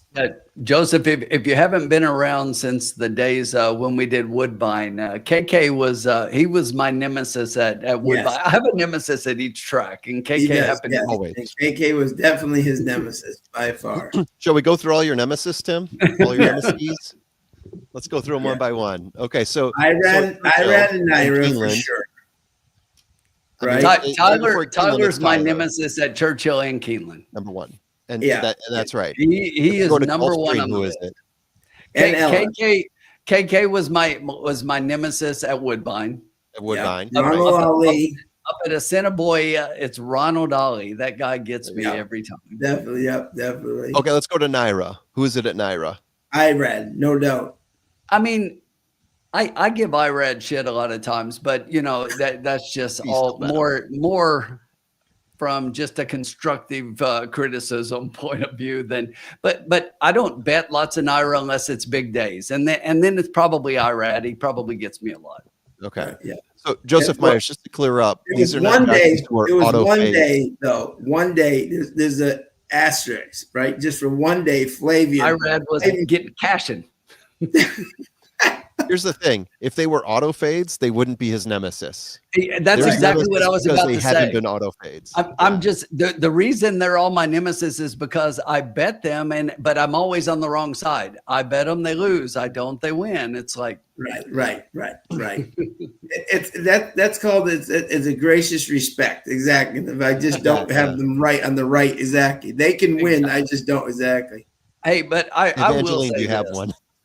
Listen, I will say this about Tyler. I jokingly say a lot about him being my nemesis, but I've made a lot of money with that guy in Kentucky, so I have no negative feelings towards the guy. I'd like to make fun of him. Right. I mean, these jockeys develop like this because they win so much. The expectation gets set that when they get the right horse, they're going to keep winning. And when they don't, or when they fall back and it doesn't work out, then that's when the frustration sets in. And that's when they hit nemesis level, right? Like Irad on a Thursday or a Friday, getting a 6-5 horse is almost like that's a roll of the dice. Fade. That's an auto fade. Your night is done. That's an auto fade. Right. Now on Saturday, you can't count him out. Irad on Saturday is different than Irad on Friday, completely. And I will tell you, there were a few weeks ago that Colin and I played a huge pick 4, pick 5 ticket. And the thing that killed us is, guess who we did not have in the last race who won? Ooh, is it going to be Irad? That would be Irad. Yeah. Crushed us. Oh. Carolina Moon checking in, looking already at race 5, trifecta with the 1, 2, 1, 2, 3. And the 4, 5, 6. Good luck, Carolina. Great to see you as always. All right. We're gonna get right back on it in the next. Yes, we are. Race 5. Here we go. Race 5. I'll read the conditions here. Okay. 6 win last race. Huh? Just kidding. Moving on. I'm just filling in the blanks, and I forgot who won. Just asking if it was a 6. All right. Here we go. 5th race. We got 6 furlongs, maiden special weight, 100K for a California bred sired maiden 3-year-olds and up. It's going 6 furlongs. This is an interesting race. Formula, who was your top 3, my good man? Oh man, it's these mixes where you've got like a third of the horses that have already run once and 2/3 that are firsters, and it's so hard to judge between. Let's see who we got here on the odds. I mean, if I go in order of my formula, it is going to pick the ones who have fired off already. The top 2 for me that have fired at least once already are going to be the 1 and the 2. The 1 obviously winning the most money out of this bunch, 2 races, 2 times in the money. Just looks to be the best. Looks to be, if there's any horse that's going to pop off and finally do it, it's going to be the 1. Definitely ranked above the 2. Even there's something about the 2 and the 6 are actually very close in my book. And since the money is really going to the 2, I'm almost wanting to bet the 6 a little bit higher. The 6 is also coming down in terms of, sorry, not coming down, but is coming up from a higher higher class than the 2, which makes me wonder why people are jumping on the 2. I think I'm not exactly sure, to be honest with you, but I do have the 2 a little bit higher. Just I look at certain things about the 6 and I'm thinking maybe that should be the horse. If we're going to look at the firsters, the top firster for me is actually going to be the 4 Crime Lord. I do like the 47.6 workout that this one is coming off of. Pete Miller, usually a good sign. KK's the jockey. Don't look at me like that, Tim. If I look for my second firster, I'm going to go with the 3 Salient, opening up at 6-1, currently sitting at 9-1. I think you're getting a bargain there on Salient, to be honest with you, because that horse is coming off of a 5 furlong workout of 60 seconds flat. And we're talking about going 6 furlongs here. So we saw this in the last race. The horse with the best 5 furlong workout won when we were talking through a bunch of firsters in race 2. And Luis Mendez being the trainer, Maldonado the jockey. That's some pretty darn good connections. Surf Cat being the sire, probably a reason to downplay that horse a little bit. If I'm going to give him to you, kind of like 1-6-4-3. I'm going to skip over that 2 and say not today on the 2. I don't like the odds you get. I think you get better value from the 1. If you're going to pick a favorite out of the ones that have already shot. If I'm going to pick the second of if I'm going to get value out of the next second fires here, it's going to be the 6. 4 is my top firster. 3 is my next firster. So there you go. Once again, 1-6-4-3. Okay. All right, Tim. Here we go. Well, yep. Let's do it. Yep. All right. Yeah. My top pick again. You'd probably hate it, but was the 4 Crime Lord. And I like the fact that Peter Miller, is Richard Pell, is one of his longest owners. And he's won a lot of races with him. First time Lasix. He gets first time Lasix today. What I really like about this horse is that I just like that 47-3. When Peter's trying, he usually puts in a solid work. August 1st, just 6 days ago, 47-3. I really like that work. 7 out of 58. A real solid one. Peter Miller's not always known for his first-time starters, and usually his first-time starters are usually like 7, 8, 10-1. The fact that this horse is 2-1 right now, I think is speaking huge volumes. That maybe someone around the barn knows that this may be one of his better maiden the California horses. So I like a lot of works at San Luis Rey. Peter's given him a lot, so this horse should definitely have a lot of foundation. So I was the 4, then the 2 Brunch and Crunch. This horse, I mean, could you be any worse? Off slow, veered, hit rail, off slow, rush 4-8 wide. But he is a first-time gelding.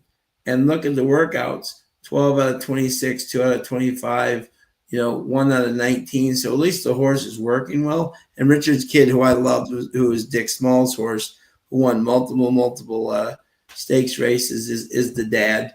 And he always does well. So maybe he hasn't run in the year, but workouts are very solid. And Baltus is known on the layoffs as a very good 20% trainer. And then the 1, y'all come. Dean Peter. I think this horse can be right there. I love a horse who runs well at Los Alamitos. Usually that translates well to Del Mar, and ran a good 3rd. And now comes over to Del Mar for Dean Peterson and Cedillo. Cedillo's off to a little slow start here, but that's why I put him for 3rd. So I'm 4, 2, and 1. Not breaking the bank here.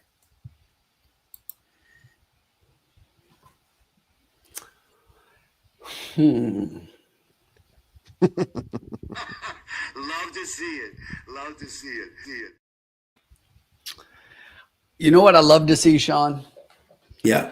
I love to see that once again, you just default to your guy KK without any regards to anything else. I'm with you. I'm with you. I love the 4 on top. So, Cancel bet. So now we're screwed because now I'm jumping on my nemesis. But, now's the time when I check out. But I do really like the 4 here. Here's the thing. This race is definitely one that you look, and we talk about this all the time. These maiden races to where you've got a 2 or 3 horses with experience and the rest first time starters. But let's look at the horses with experience. Yeah. Number 1, blinkers on, change in equipment. Number 2, first time gelding, change in equipment, like major equipment. Yeah. Number 6, blinkers on, change in equipment. So every horse that's raced is changing equipment. So, and everybody else is doing it for the first time. So we're all doing something new for the first time. So, and if I'm not mistaken, I just heard Sean a second ago when he was talking about the 2, he used the words gelding and Dick Small in the same sentence. Yep. Mm-hmm. He did. Because this is the cocktail lounge. This is off, as you know, the cocktail lounge. Yeah. All right. But anyway, so I'm pretty close. So we've got the 4. If I was picking between the 1 and the 2, I do like the 2 a little bit more.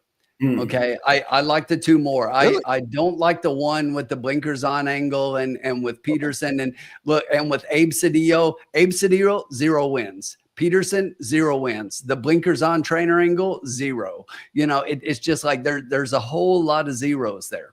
Okay. So I definitely can't put this horse on top. And for me, I ended up putting the horse behind the 2, and I've got the 2 third that makes the 1 fourth. So let me give you guys my second pick.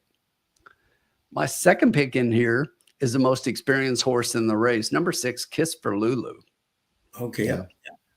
I like this horse. You know, there's something about experience. And the thing about this horse is has 7 races. Okay. Has 4 races on the turf and 2 on dirt. Right. So now we're coming back to dirt. And when you look at the races, you know, you've got some seconds and thirds in the turf races, and the 2 dirt races don't look incredible, but I think the numbers do. And I like the blinkers on angle here.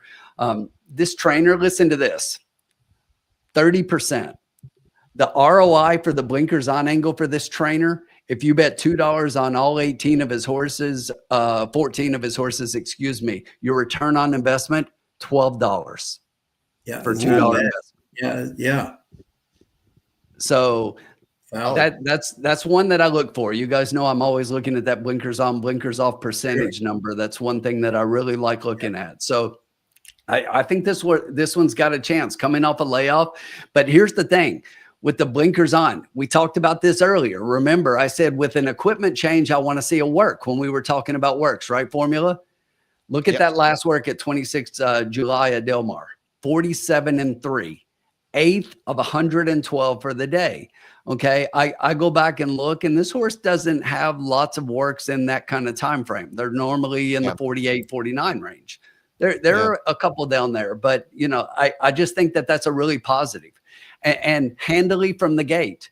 You know, typically you see the breezing. This horse is handily. You know, it's look across the board. But I really like that. Been off since September, and this horse looks to be working really, really well coming into this race. And does have 2 works over the track since coming up from Santa Anita. So I think Kiss for Lulu is a horse that in here that you want on your tickets at 6-1 off a 10-1 morning line. Also, I think it's the only horse that's actually raced at this park. Three horses with experience, but this is the only one with experience at Del Mar. For what it's worth.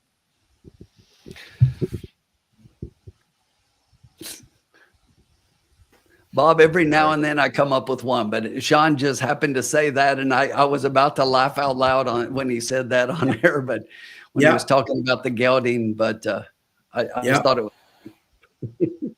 It's nuts. It's nuts. It is the cocktail lounge, so I mean, you know, you're in the right ballpark. And it goes. All right, Richard W. Small. Yeah, God bless him. We are on the track, gentlemen. Let's take a quick look, and I'll throw a bet out here. Okay. All right. Love it. Right now, you're 4. After Sean and I talked and everybody jumped on our wagon, the 4 is your current favorite at 2-1. Yeah. Look at that. I get it. I get it. Sean, everybody's trailing us. Yeah. Moving the needle. Moving the needle. He looks feisty. The I needle like moving right there. it. On his toes. I like it.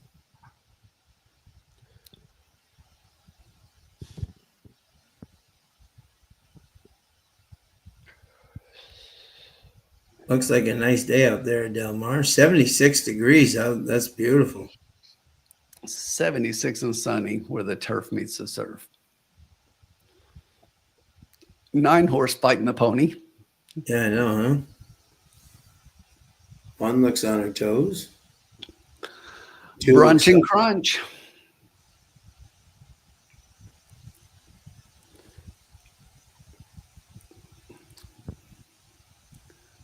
Salient on his toes. The surf cat sired. Edwin Maldonado up. This one's feisty. Look at this one. Yeah. Yeehaw. Yeah, she's like, let me go on my own, please. Yeah. I'm surprised KK hadn't taken it away from the pony. Kiss for Lulu. Looking good. Look at that 6. That 6 looks good. I'm Yeah. telling you.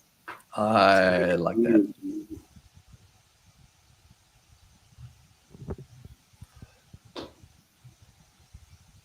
Rich reward. The nine looks like he's ready to do something to somebody. He's been fighting the pony since it came The out. whole time. Exactly. Yeah. Yeah.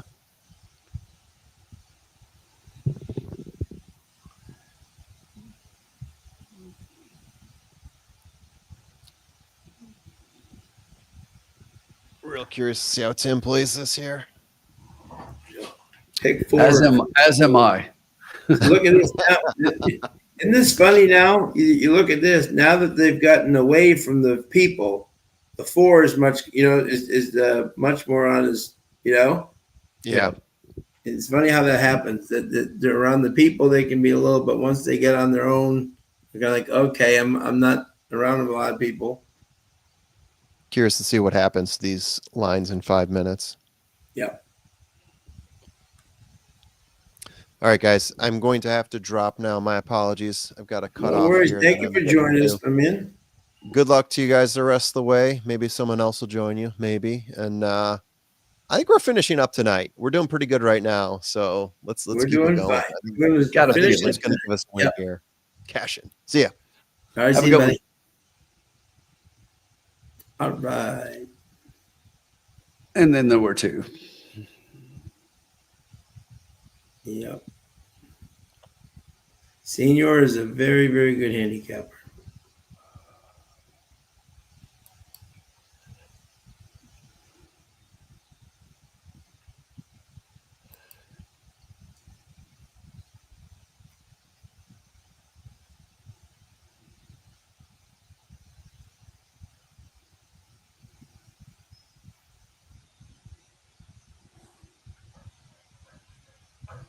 Interesting race. I find it interesting.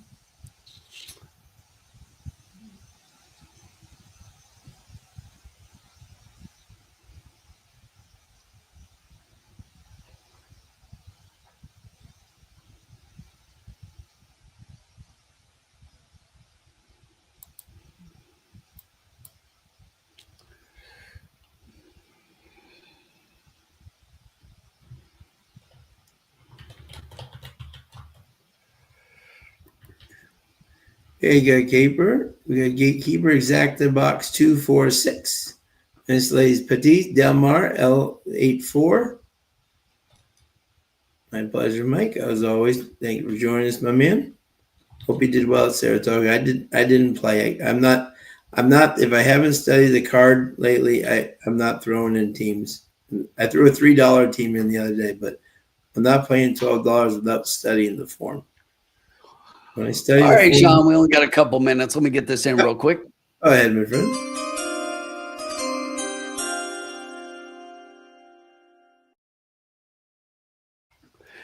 Look, I I don't want to get too cute and try to play too much here. I feel really good about this 4. I like the 4. You like the 4. The 4 has been bid down by the public. It doesn't bother me that the 1 and the 2 are lower in the will pays right here. I just like my price. I don't let things like that scare me off. I'm going to bet with conviction, like I always say. I'm keying the 4 in a trifecta with the 1, 2, 6. Like it. So the 4's got to win, but we need 1, 2, 6 underneath. I like it. I like it.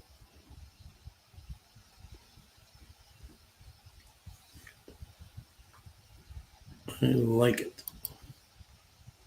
I lose to you in double all time and stable goal. Sully, you're always right up there, my friend.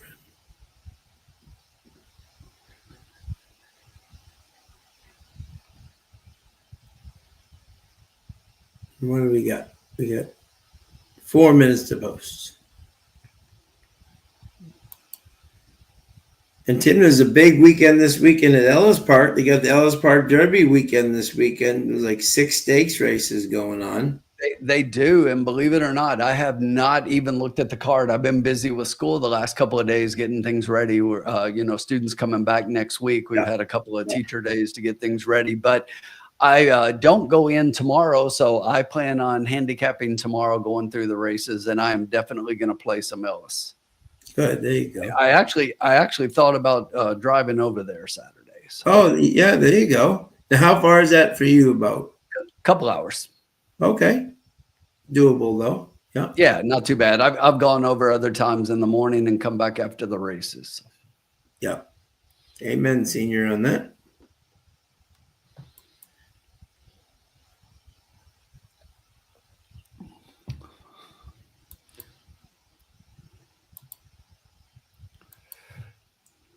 A couple of minutes to go here.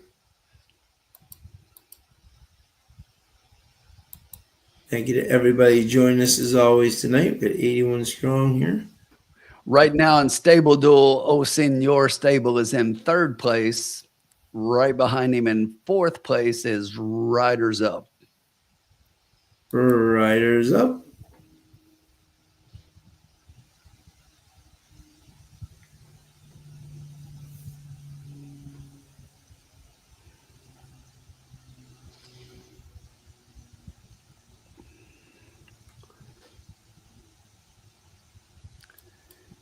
And just in front of him, as Uncle Sully was talking about, is Indomitable. The legend of Indomitable. Mike.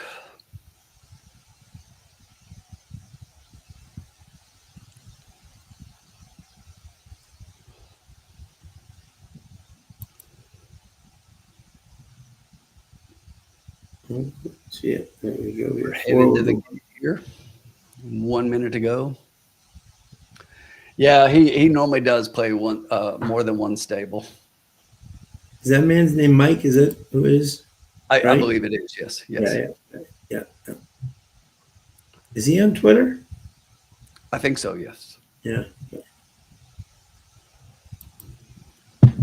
How many minutes do we have until? Let's see.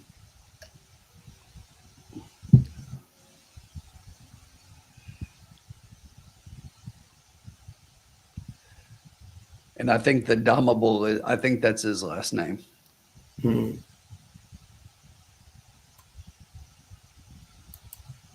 got 1 minute to go here. Starting to get towards the starting line.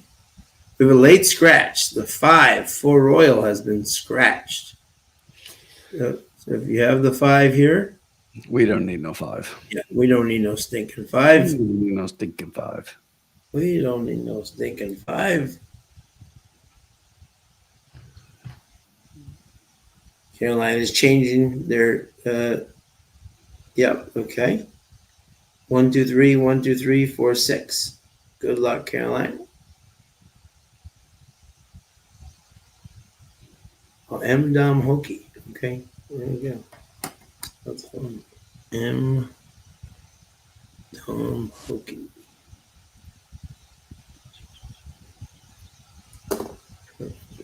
Okay. Thank you, senor.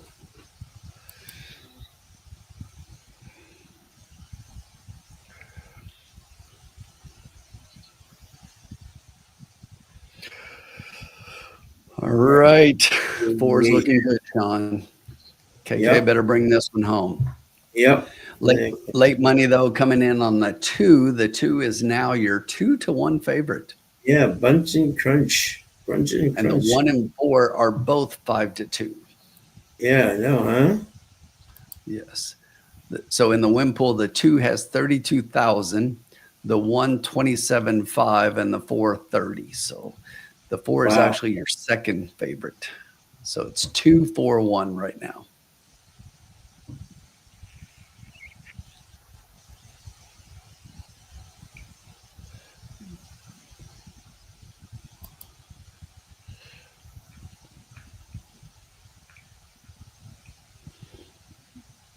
Dan's going 4 to win, and he's got a 146 box. I like that, Dan. Good luck, Danny.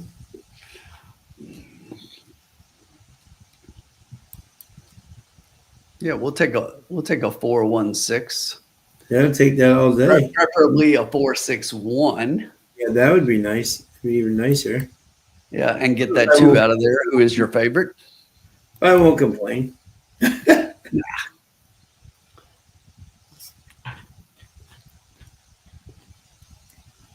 Everybody looking out in the stand there back there.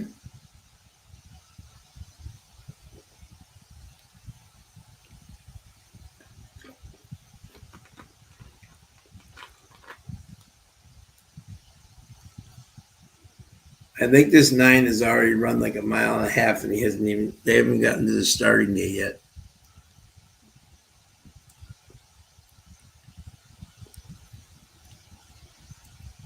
Where the surf meets the turf at Del Mar.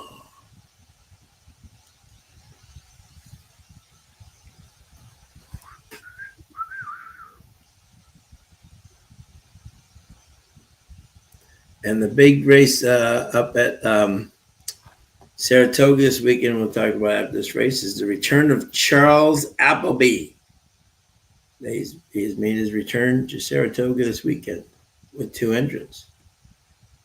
But we're going to the gate at Del Mar, where the surf meets the turf.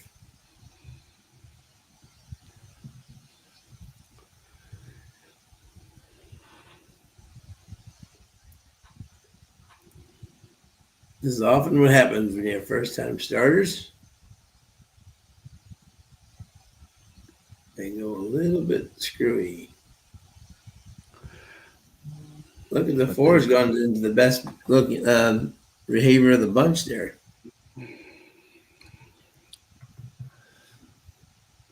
We're all in. All set. Racing. Pretty even start across the track from the middle. Kiss for Lulu showed a little bit of early speed. Crime Lord just inside that one. They go by about 5 across the track. Salient is down on the inside rail, but right now Crime Lord puts a nose in front. It's 4 horses behind that one as Kiss for Lulu backs out of there a little bit. Y'all Come starts making a little bit of a move on that one. It is way back right now to Press for Champagne, the horse that was fighting the pony. The quarter was in 22-1 up front right now. That is currently Rich Reward. That has about a length over Brunch and Crunch. It is 3 lengths back to Salient in third. Coming up on the outside of that one is Tiger for You. Also starting to get in gear just in between horses. That's the number 6 Kiss for Lulu, the top of the stretch, and it is still up front.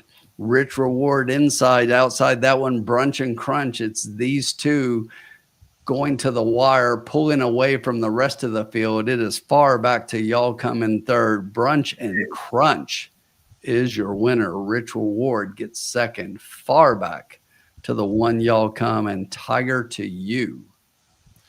The 4 horse finished dead friggin' last. KK, thank you very much. I'm out. And now you understand. I wouldn't have picked the 8. That I would not have had the 8. And now you get. Oh, look at this. Look at this. It's the Dick Small Exacta. Richard's kid. Look at that. By the way, Abel Lascano, look at him since he's come out there. He's kicking some butt. Well, that's his first win. Yeah. And look at this. The 2 is a Richard's kid out of a touch gold mirror. My God. There's some old parenting right there. Wow. Brown, how get a $5 day? Oh, 4-6. Oh, James wanted the 4-2. Dan, yeah. We didn't. Hell's Bells number 8. 25-1, second longest shot on the board. KK gets the band hammer from Tim. I mean, it's like it's not even a joke as to why I say this all the time, because this is what happens every time. Yeah, I will say this in his. I had him too. In all fairness, there he got him out, and the horse had absolutely nothing. He had him perfectly out of the gate, and if he had a horse, he would have been there, and he just absolutely folded like a tent. Peter Miller's hit or miss, man. Either he's got him ready or they just do not run. He's a question mark in many ways out there.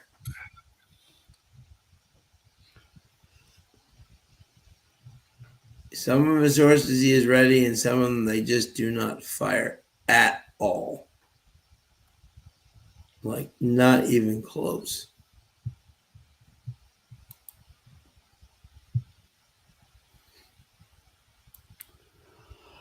Oh goodness! Now, Tim, will you watch the Arlington Million at all this weekend, or do you not care about? Yeah. No, I will definitely watch it. I mean, anytime there's a big race, I'm going to be watching that for sure. Sure, yeah.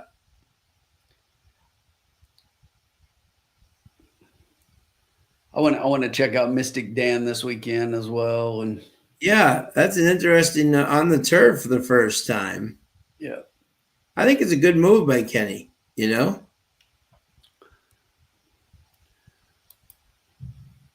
Senor Stable won't have to worry about me in Stable Duel after KK just gave me a big fat 0 again.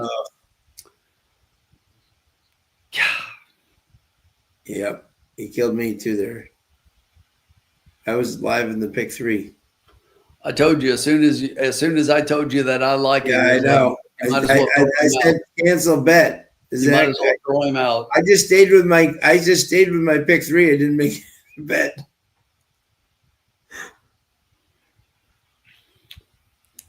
Oh no. We're in trouble. F taxes and KK and run all. We'll just turn the page after that lovely race. Let's do it. I'm ready to move on from that one. Yep. We'll pretend that one didn't happen. Exactly. So, okay, here we go. So we got the 6th race, a mile and 16th on the turf shoot. Allowance 50,000 for 3-year-olds and up, which have started for a claiming price of 50,000 or less, and which have never won 3 races. And we got a field of where'd we go? There we go. Okay. We have a field of, the 1 is out. So we have a field of 8. And this is my race coming up here, right? Yeah, exactly. Let us know out there who you guys like.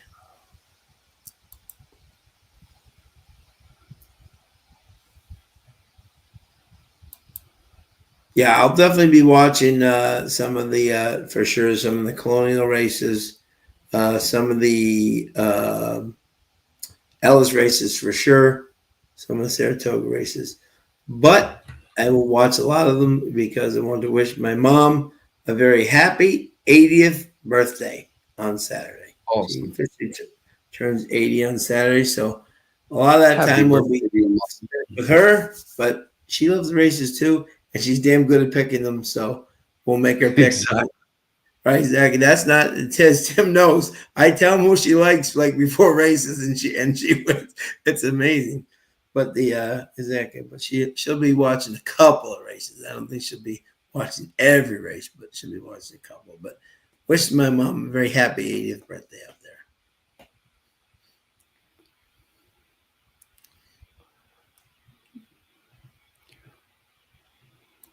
What did that pay? So the Exacta paid $92.20. Wow, The 50-cent trifecta 281 paid $68.90. Wow. Rich Reward paid $19 to place. Wow. The sire Exacta. Yeah.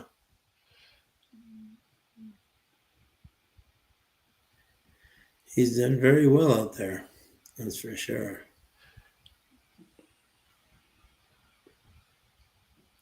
All right, Tim. This is my race, correct? Yes. Okay. It is your race. Okay. We'll see who we like here.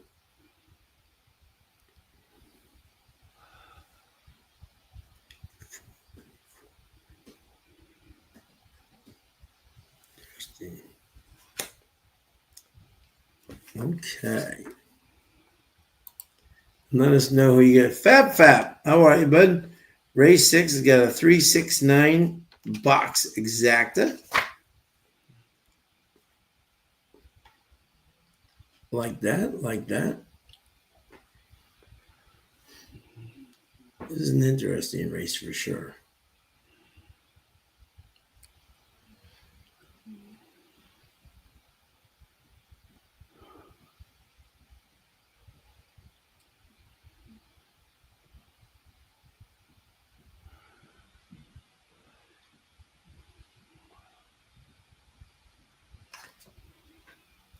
Rick is predicting there will be some prices for this race, Tim. All right. Maybe so. Okay. Could happen. Absolutely. And I'm not picking KK in this race. Not picking KK.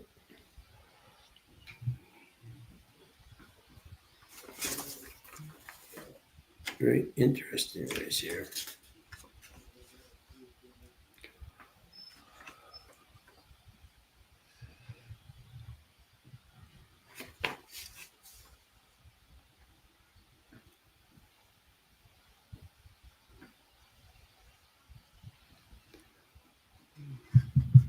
I love a horse in this race.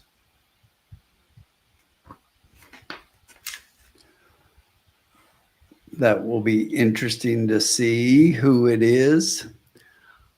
I've got a horse that I like in this race that I believe it's the same horse. Let me double check. I believe it's the horse that I used in Stable Duel. And I thought this horse was going to have a real shot in here at a price.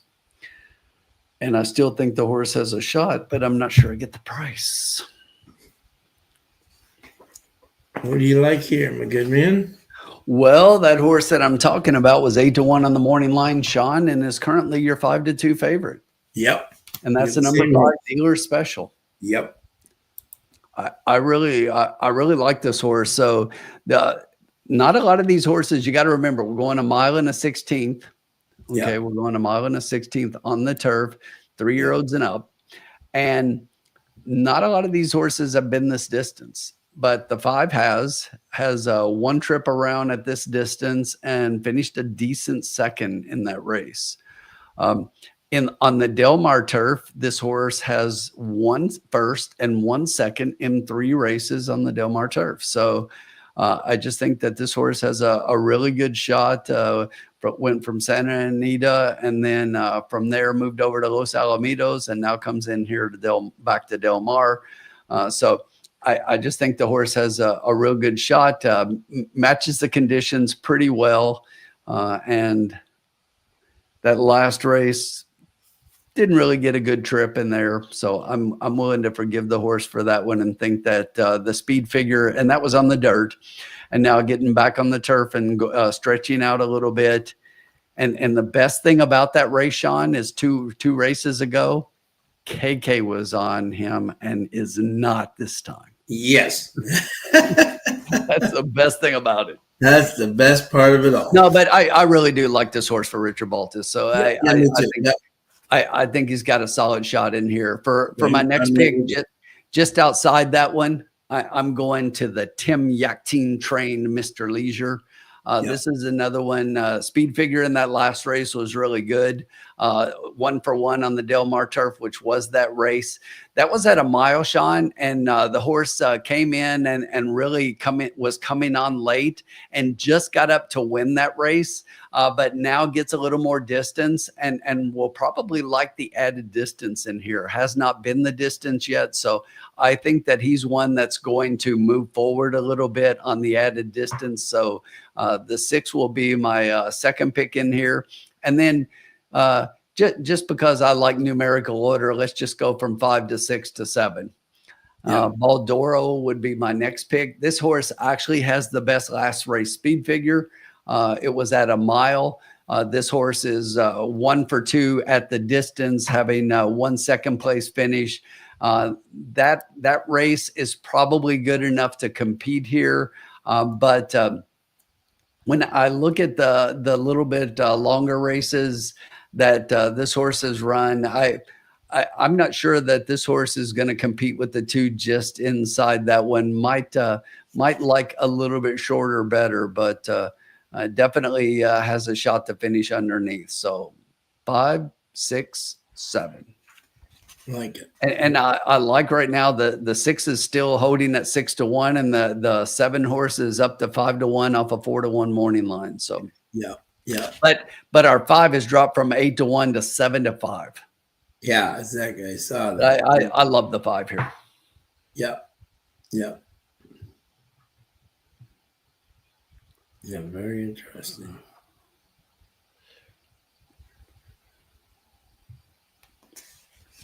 Yeah. There was one horse I liked in the race if he had maybe moved in, and Bobby D likes. Let's see what Bobby D likes here. Hey, Bobby, 9-6 with the 7-5.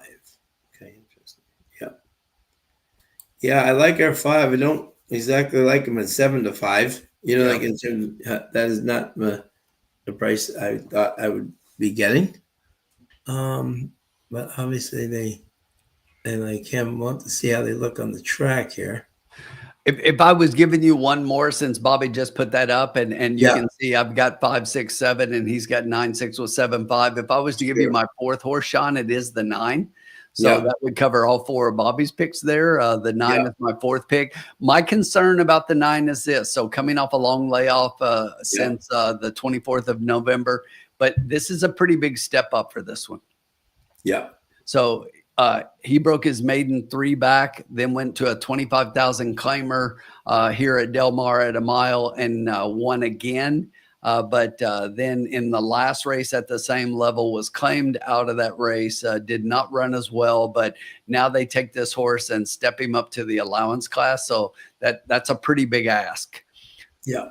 I do like him a little bit, but I think he's racing against much better here than he has been. And Rock and Ray, good luck, my friend. Thank you for joining us. 3-8 with the 5, 7, 8, 9. Good luck, my friend. We're starting. Yeah, we're getting the jocks. Look what time it is, Tim. What time is it now? Sean, I believe that right now it would be Riders up! Riders up. Love it. Okay. I think I'm kind of liking what okay, let me see here. Yeah. All right. Here we go. 6th race. Here we go. Very interesting race.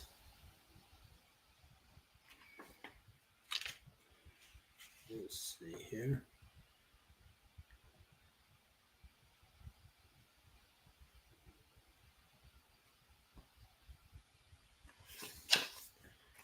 Starting to watch them come out. I love that shoot at Del Mar there where they kind of come out, you know? Tim, what do you think of this idea? Someone said this the other day, right? That they wish that the you know the shoot when they come out from Keeneland. You know, obviously you can't do it because there's buildings on the other side. But wouldn't that be cool if there was like a alleyway that the people could watch them come out? That would be kind of cool. Yeah, but obviously you can't do it because of the building. But I'm just saying that would be kind of cool. You know. I would agree with that for sure. Because they come down, you can kind of see them, but then they just go into the tunnel themselves, you know?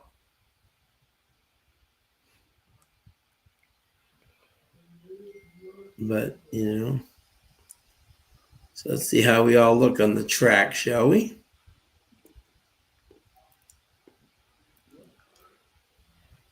And this can make a big difference in your strategy. 47K, wow. Big 3. Thanks, Groundhog. Groundhog, big weekend at Ellis this weekend. Huge stakes races coming up. Juniors in Colonial for Fort Washington, who I think is extremely live this weekend in that Arlington Million.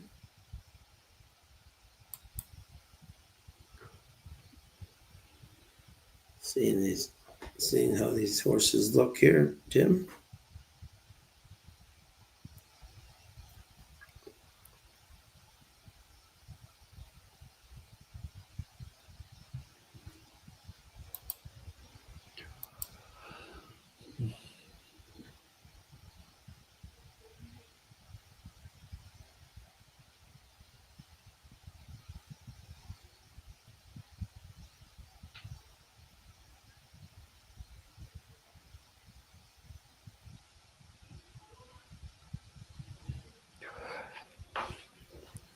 This is definitely wide open, you know.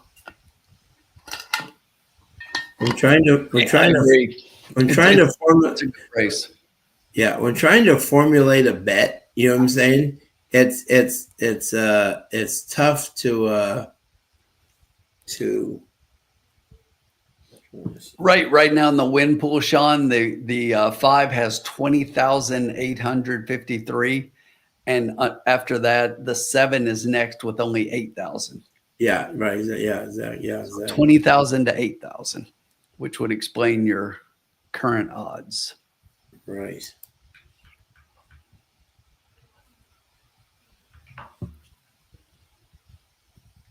Here's Irene. Gave me an extra $1. Okay. Yes, he did, Groundhog. Yeah, he got ride of the week. Yep. That was a great ride by World Beater. That was Junior winning that race. All those people that say he wins only because of mod horses, right?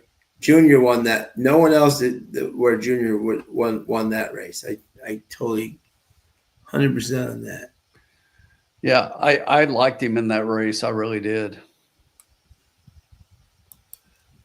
And don't throw out Test Score. Test Score still ran a very good, respectable 3rd. He'll be back. Yeah, he's a good horse. He was right behind him. Graham's going to give him a little rest, and that horse is a good one. 5 minutes to post here, Tim. Let's see here.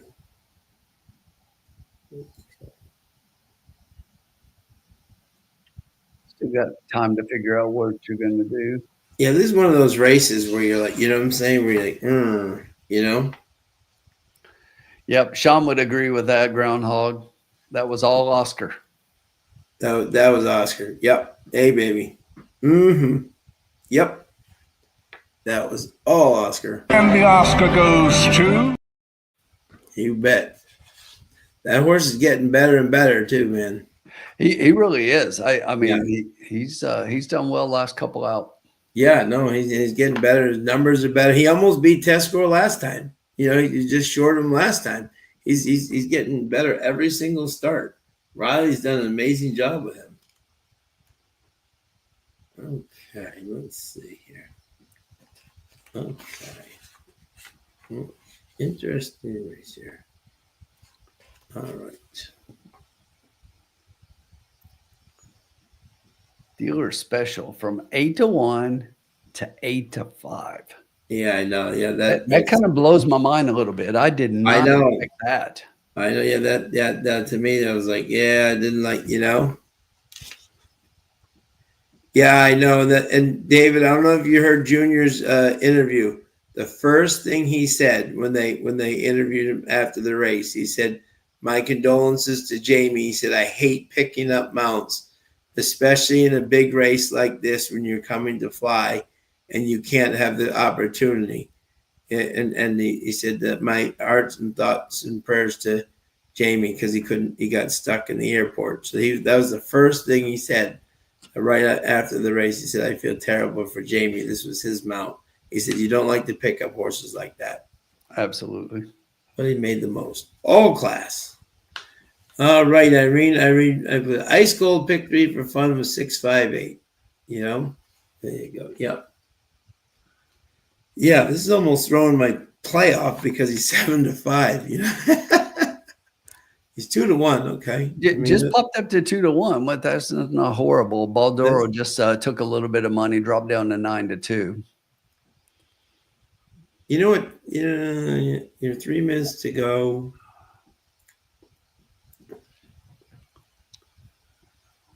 You know what, Tim? I'm almost to the point now where I think 8 of these horses, you know, could be underneath. You know what I'm saying? Like almost like, and I'm not in the position. I don't want to go. Let me see here. Yeah, see, it's not. That's not worth it. Okay, so exactly. So, all right, hit the button, Tim. Let's do it. What is wrong with that thing?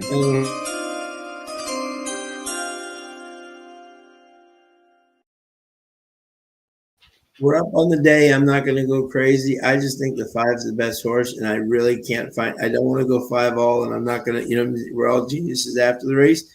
What do you call it? I'm just going to do 5 to win a place in the 5.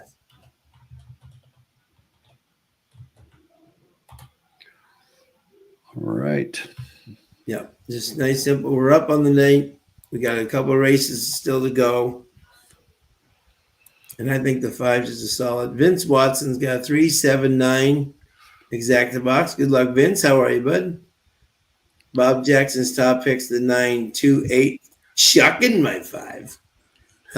Paul Nolan does a treble bet instead, 5-6-7 with 1-4 with 1-10-2. Good luck, Paul. Gatekeeper's got an exacta box 5-7-9. Thank you, Bob, as always, man. Good luck to you, friend.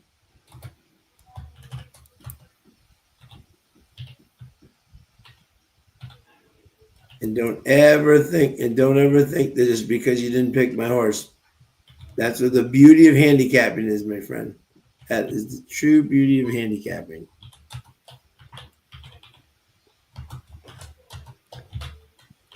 I respect that greatly.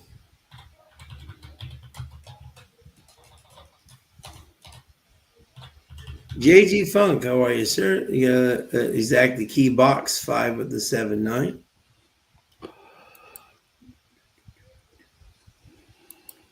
They're heading into the gate now.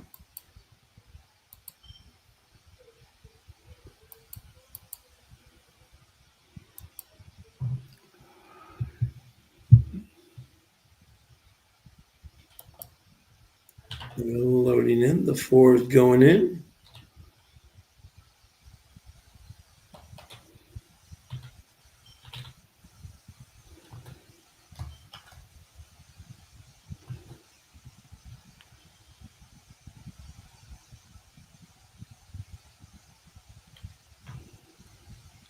Yeah, that way, 5. Oh.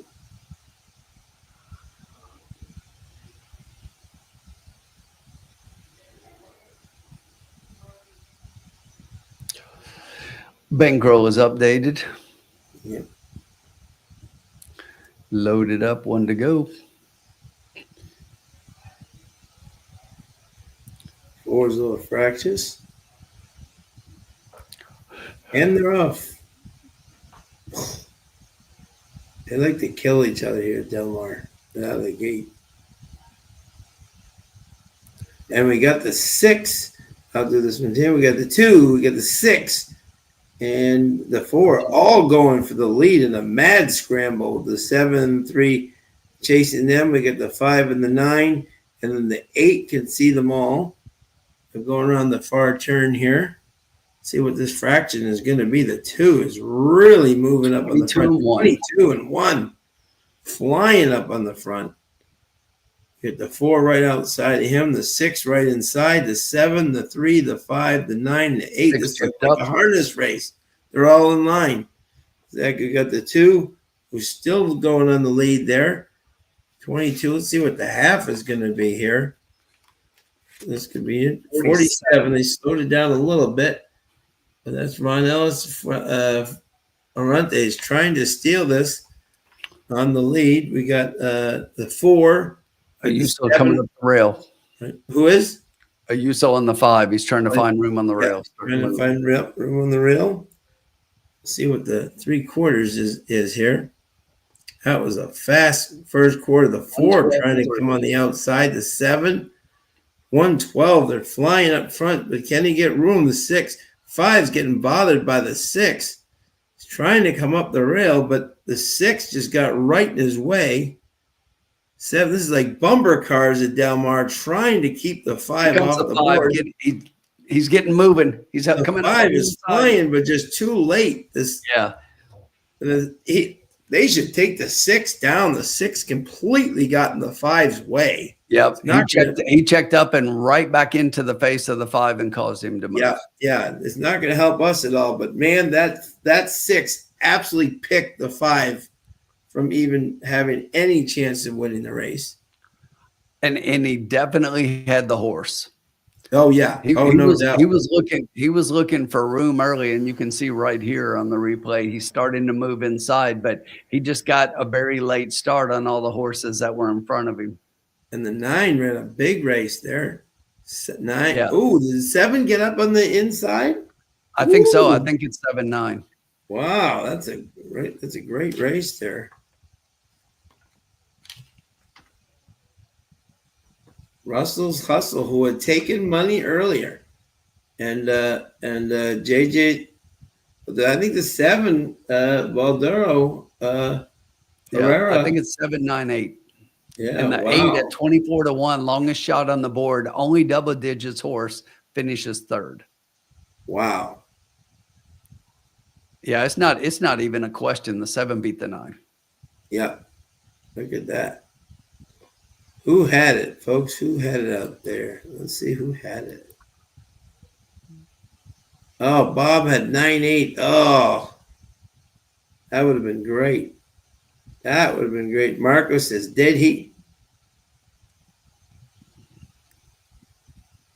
How you doing, Marco? Great to see you, my friend, tonight. What a let's see here. Did any... Oh, yeah. Groundhog, I'll get that. Thank you, buddy. Appreciate it. JG Funk said he should have just boxed them all because he did a key box. But look at this. Gatekeeper had an exacta box 579. So he's going to cash a nice exacta.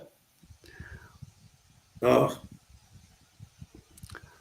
The 7-9 is Gatekeeper. Oh, wait a minute. Hold on. Our Gatekeeper 1. Gatekeeper 1. Yeah, Gatekeeper baby. had an exacta box 579. Beautiful, Gatekeeper. I almost thought of playing that myself. But the seven ran a good race, but the 9 from the outside on the step up on class, that was my question about the 9. I really like the 9 a lot, but my question was the class. But answered that question. He ran a huge race and really stepped up in that spot. So great race by that one. And the exacta, Sean, the 7-9 pays 64.60 for 2. I almost played 579 because if you look at the pick threes, right, the 5 was 39, the 7 was 37. It was the low, and the 9 was 41. And I didn't like Kazuchi's horse, Michael McCarthy. They bet him down to 4, but I didn't like it, so I almost went 579. There were the 3 lows in the yeah. We're doing great, Marco. Thank you. Look at that, Gatekeeper. Fantastic, my friend. Love to see that. Great job, my friend. Well played. Well played indeed. Love when a good plan comes together.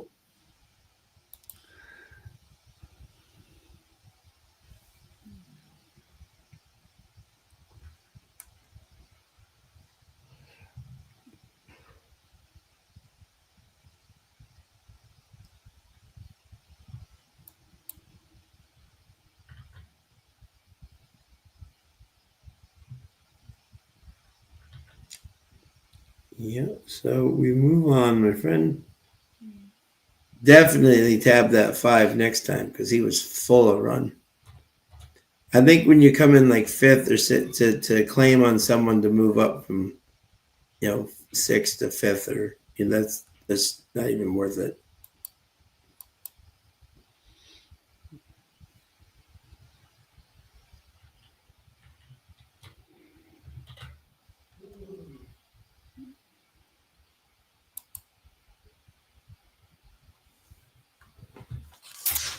There we go. But we'll move on. We still got 2 races to go. We're still ahead. We're still ahead on the night, which is all that counts. And we got some interesting races coming up here now. Michael, nobody's slurring their words, so yeah. But thanks. Sean doesn't even drink, so yeah. Thanks. yeah. And what was the biggest closing bankroll at the cocktail lounge? I believe it was I want to say Carson. Right? Was it Carson's trifecta, right? Is that right? I think that may have been the biggest one. The one night. I know that I think that one was like I want to say that one was around 1900 or something. But we also had another night that I know was like 1200, and yeah, we've had some decent one. Yeah, Carson's trifecta was huge. I just remember that one. That was the one that sticks out in my mind. That was huge. But we've had some real good ones though. We definitely have. The night that you and I had the two alls that just paid, that was a huge night. I don't know where that was. Carson's a little under the weather, Vince, so she hasn't been able to be on our thoughts and prayers are with her always. She's been under the weather, so she hasn't been able to be on, but always with us in spirit, no doubt. And when she's healthier and everything, love to have her on again. Just going through some stuff. Yep. So great lady. All right. So we'll move on here to Tim's going to bring us right back. We will give it a shot for sure. Race 7. Allowance optional claiming 81K, and I'll read the conditions here.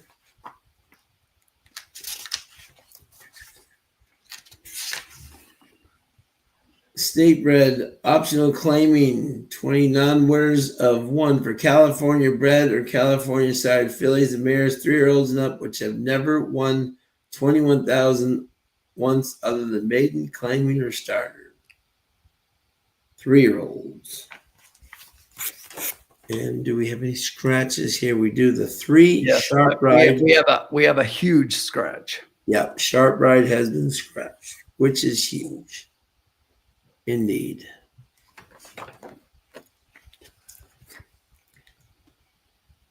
To me, I kind of, yeah, exactly. This is interesting.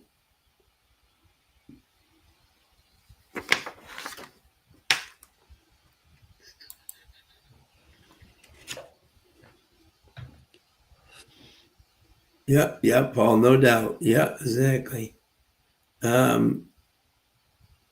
Thanks, Irene. Much appreciated. Yeah, that's good job, Bobby. Way to go. That's awesome. Love to see that, Bobby.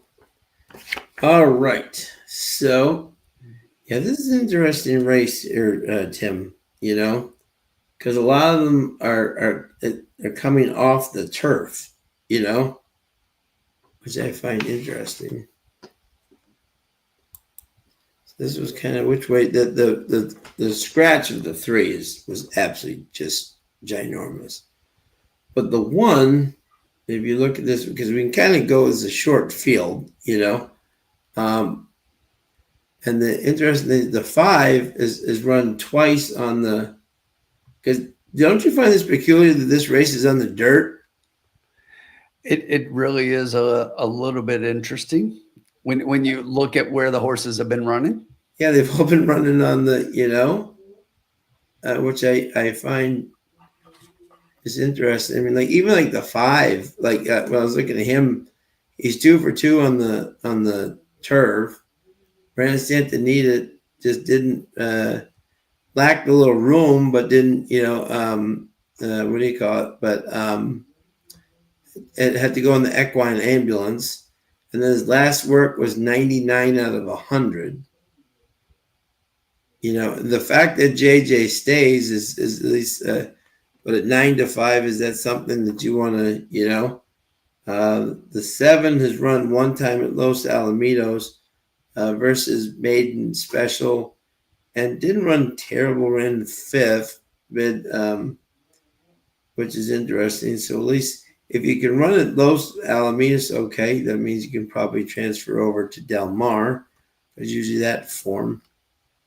But yeah, so this race is one of those races where I was like, okay, no one's really run on the dirt here. So this is a wild race. So my top pick here was the 7 and a price, Danzig with Maxine. At least this horse showed some interesting stuff at Los Al. Came in 5th on the dirt, at least in Maiden Special, and was up early. And got bet down on that. So at least maybe this horse ran against Stellar Cap and Danita Rose and Fly at Night. So that was at least a good group. So maybe versus this group of all trying to go to the dirt, he's the value, but 3-1 is not great value. But my second choice was the 1 Lady Gregory. Ran 2 good races on the dirt at Santa Anita. He's never run on the Del Mar dirt before, but has had some decent works. So I figured this horse versus this group will be very tough. And the third pick, I picked the 5, Young Love, but this horse did not do a thing at Santa Anita on the dirt, but he did lack room. So there's an excuse, and JJ does stay with him, which I think is big. So I have him in 3rd, but I have 7-1-5, but this is a huge question mark race for me. I think there's tons of questions because you look at the 1 and the 5 who are both taking big money right now. They're both 8-5 and 9-5, 5 over the 1 as far as odds go and respectively. So those 2 horses are taking most of the money, but the thing is neither one of them is really proven on the dirt. and we're going 6 furlongs on the dirt. And the 7's kind of the same. But the one thing that I will say is that when I look at the works on the 7 coming in, this one's coming off a layoff since May. But here's the other thing: getting big money, Mike. Yeah. Okay. Mike hadn't ridden all night, and he shows up here in race 7. Yep. Okay. To me, that's big. So Mike stuck around all night long to ride one horse. This horse. Yep. He's not in the next race. No. He's got one mount all night long, and it's this one. Mike didn't come for the ice cream. Nope. So I like the 7 a lot on top. I think that this horse is going to win. And I'm kind of against the 1 and the 5 here and hoping somebody else finishes underneath. Yeah. So I've got to play, Sean. We're just going to go ahead and put it in. Love it.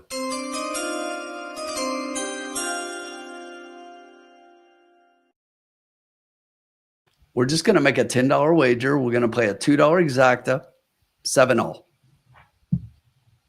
Love it. Even if the 1 or 5 come in, we'll double our money up and not a huge win, but we'll win. But if we get one of the others, we're going to cash. Yep. I think that there's a chance that, maybe the 1 and the 5 don't fire. Neither one of them have run, absolutely. Run great on the dirt. Yep. No, exactly. And Mike's there for a reason, I think so. We'll see what happens. Yeah. No, I agree. It's a $10 play. No big deal. Yeah. No, I like that. See if we can get the 1 and the 5 out of there and cash something. I like it. And you know what? I might even play like if you're looking for a secondary player, maybe a try, play something like a 7 all with 1 5. Yeah. And play one of those 2 to hit third. And hopefully somebody at a price, you would still have the other one covered if it did come in 7-5-1 or 7-1-5, but you're hoping that you get a long shot in second. Yeah, absolutely. Makes total sense. Take a shot. I mean, that's why they call it gambling. Yeah. Amen. Irene says she's going to take that 7 and try to play a double into the 2 and the 8. Good luck, Irene. I like it. Good luck, Irene. Thank you as always for your support. We love seeing you.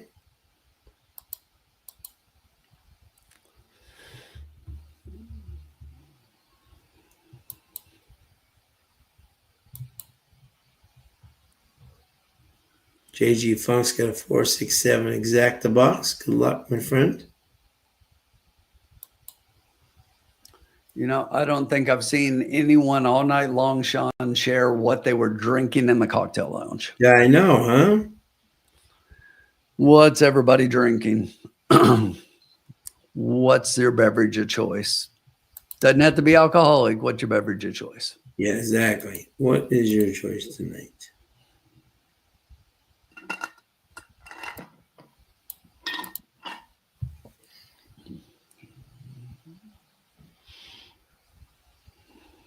Mike is 3-1. I love it. Big money, Mike. Just Coca-Cola. Yep. I got my sparkling ice here. Fruit punch.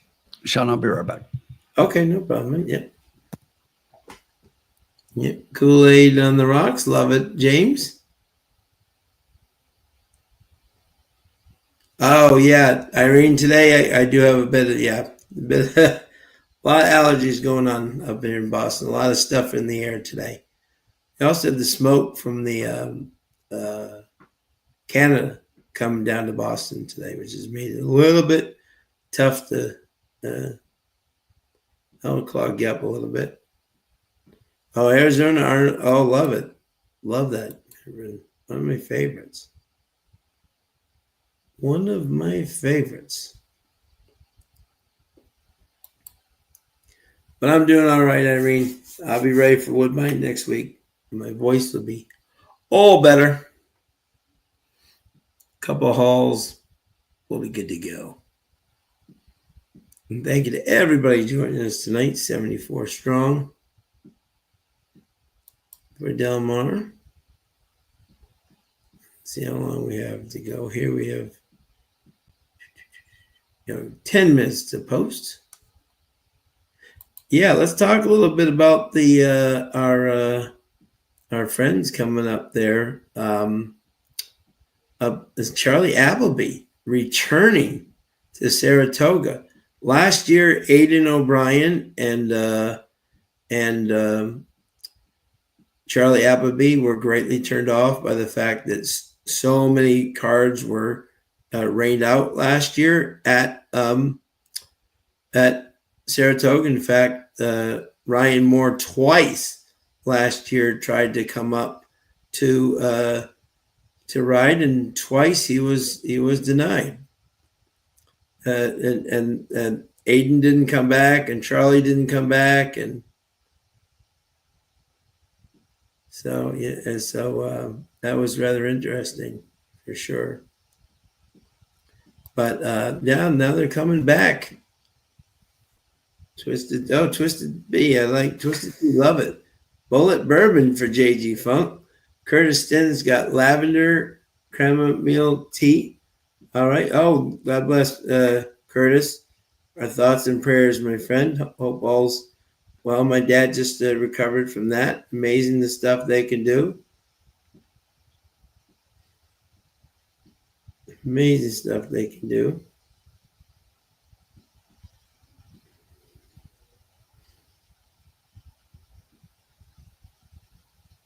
Roman Reigns said they will take deliver booze right to your mailbox, to your milk box. So I'm going to take the milk.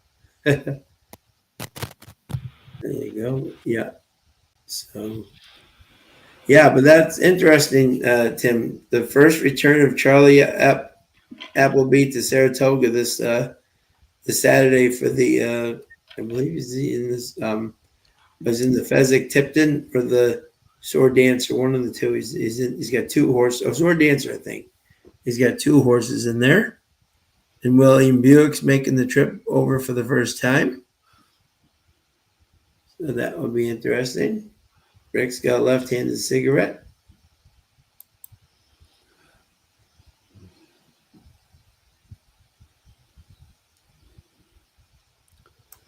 This is the definition of frustrating, folks. Right, my lock of the night tonight was at Woodbine Mohawk. I love the 1 with the 6 and the 9, and the 1 went off at 1-4. And what does it come in? 9-6-1, and the 1-4 left out of the cold. Unbelievable.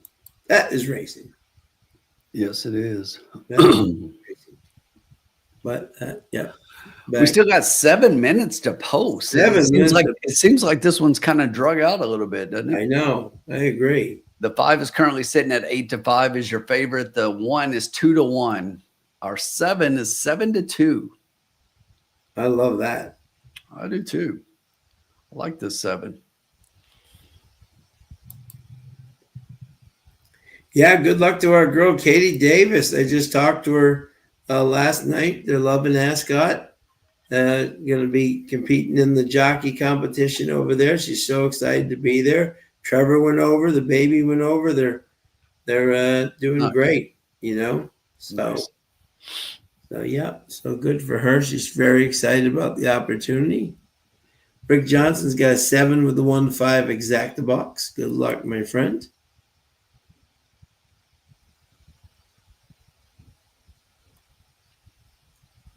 And we got 6 minutes to post it down. Well, we're still at 7-2. I'm liking that. I'm really liking that. I think this could pay. I think we've got a shot for sure.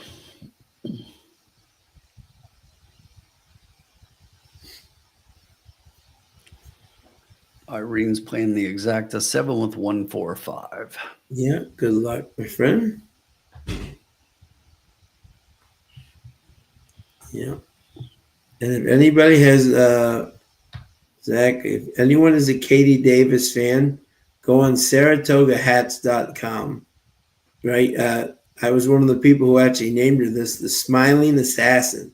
She has Katie Davis Smiling Assassin hats, and they are awesome. I have one myself, and they're fantastic. So you're a K Davis fan. Bob Jackson's got a 157 exact and try. Good luck, Bob.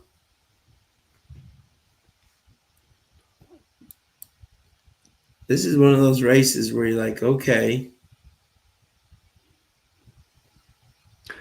You know, the 5 has been the favorite throughout with, getting Hernandez for Peter Miller.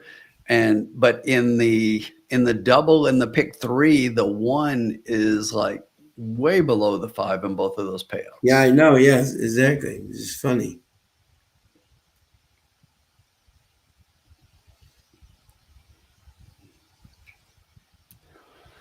Four minutes to post. Thank you to everybody for joining us. 76 people watching right now. Make sure that you like us on YouTube there. Yeah, channel a like, helps us out. Be able to bring this content to you guys twice a week. So Tim, does school start next week for you? Is that? Yeah, so the teachers have been back this week, working on professional development, all the things we do, preparing, getting ready with lesson plans and all of that. The students come back next Wednesday. There you go. Summer went quick. It flew by. It always does. Yeah. I don't ever remember as a kid starting so early like people are starting now. No, it seems like we always started at the end of August. Yeah. Our school district starting next week is late compared to a lot of the ones in the area. Louisville actually started today. Wow. I don't think as a kid here in Boston, we never started until after Labor Day. It was always after Labor Day that we started. It's been crazy.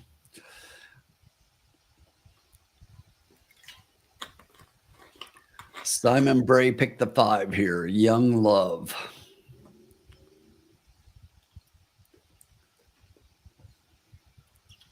Simon's gonna lose. I like that. Yeah, Senor, Mike, that's actually what I was gonna say. We have to kind of start the calendar because the amount of breaks that they have. I mean, we had spring break and that was it. Now there's a fall break, a spring break, the entire week of Thanksgiving for a lot of people, 2 weeks at Christmas and New Year's. It's just like all kinds of long weekends and holidays. And it's just like, good grief.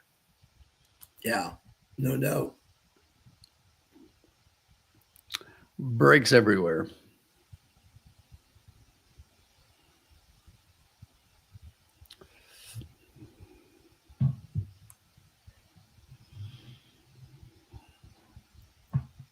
Horse racing break. You know what the greatest thing for me about being a teacher is? What's that? Our fall break coincides with the opening of the fall meet at Keeneland. That's right. Yeah. Our spring break coincides with the opening of the spring meet at Keeneland. Do you think that's not intentional? We are in the state. Exactly. Huh? Love it.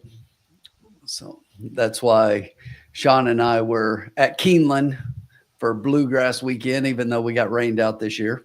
Yep. We're heading towards the gate finally. Yeah, now Gabby's going to be an official part, exactly, the communications director, which is going to be so great for her. Communications, Gabby Gaudet. That's a great hire for them. Oh, fantastic. She's awesome. She's the best.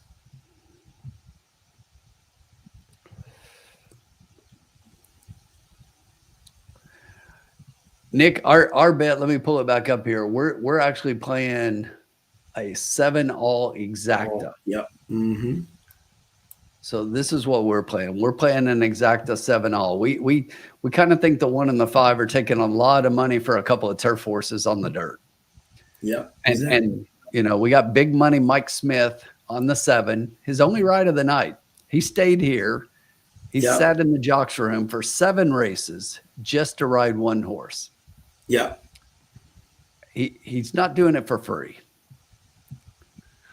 He came to cash checks.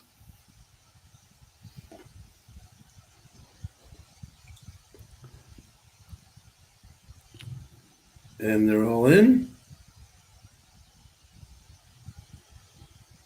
And they're off. And it's the 5, the 6, and the 1 all going for the lead here, with the 7 sailing a little bit back, the 2, and then the 4 can see them all, and the 5 and the 6 ding dong in here on the battle here. The 1 sitting right off them in third, the 7 right off his flank in fourth. See what the quarter is here. There should be a spirited duel. 22 flat. 5 continuing to lead in the 6, but the 1 is right on the outside with Mikey sitting right off them both. He's got them. 22 flat. Mike's got dead aim on this group if he can keep going forward here. Let's see what the half is here. The 5 still in the lead. 7 can Mike get the measure of both of them on the outside. Down the stretch they come. Here they come. There's 5 still in the lead. The 7's trying to get up. Go get him, Mike. Down the stretch. He's trying. He's trying. Go get him, Mike. Just not going to get up enough. 5, 7, 1. 5, 7, 1. 5, 7, 1. Just started a little too late. Just like. But they are who we thought they were. And we let them off the hook.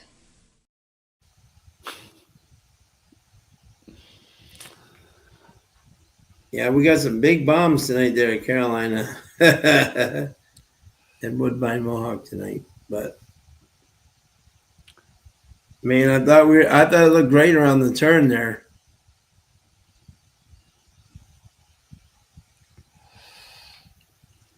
I did too. I thought he was in real good position, and he actually dropped down to the rail as they were headed into the stretch, saving ground. But he just didn't have enough to get to that 5. The 5 was best. Yeah. We were close. The Bears. David, the Bears playing tonight in preseason football? There's some games in preseason football tonight, yeah. Preseason starting tonight? Yeah. Wow. It's crazy. Wild, isn't it? It's crazy.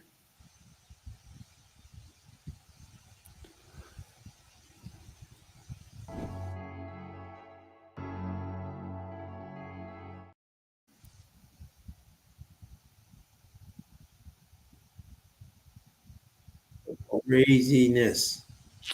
Football time. It's football.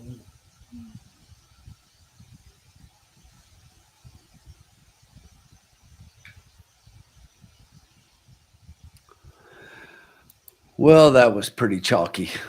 Yeah, summer is definitely coming to a close. Yep. Place money for Mike. No, you let him off the hook. Yep. What did that pay? Did that pay? So I mean, $5 to win on the 5. The 7 pays $4.80 to place, and then waiting for exactas.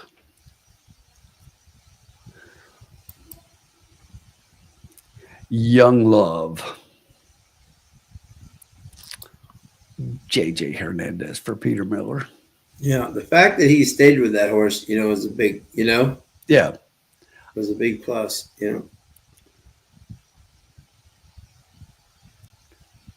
I mean, look, that's what we said is if he runs to the turf form, that he's definitely going to be competitive. But that exacta $26 is actually fantastic. Actually, it is. Good Lord. And the 5, wow, the 50-cent try was $13.20. That's actually not bad. I'm just saying for those 3. Yeah, for those 3, I mean, that's the top 3 horses. And that's pretty reasonable. Someone had that. Did anyone have it out there? Let's see. That's all that matters, Paul. Yep. Absolutely, Paul. Colts, Ravens, and Bengals, Eagles tonight. Okay. Yeah, $1 exact at $13.30. That's not bad at all. No.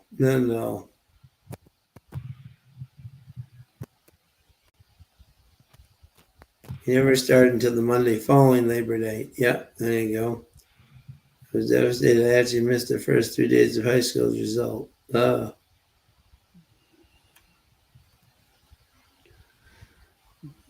Hey, Groundhog, I'd consider that a win. Stock picks. There you go. That's winning real money. Good job, Groundhog. All right, but we're still going to win. We're going to have a winning night tonight, which is all that matters. Still fishing. We've come close, man. We've come close, man. Oh. We've been right there all night. We've been right there all night. This last race is frustrating me again. So, yeah, exactly. 10 horses though, Sean. We got a big field, so this has a potential to be a payout. You gotta put it together for us. Yes, yep. No, I like this last race.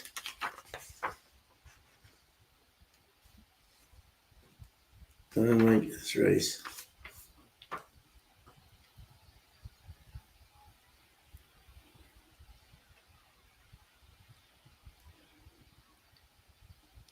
There we go.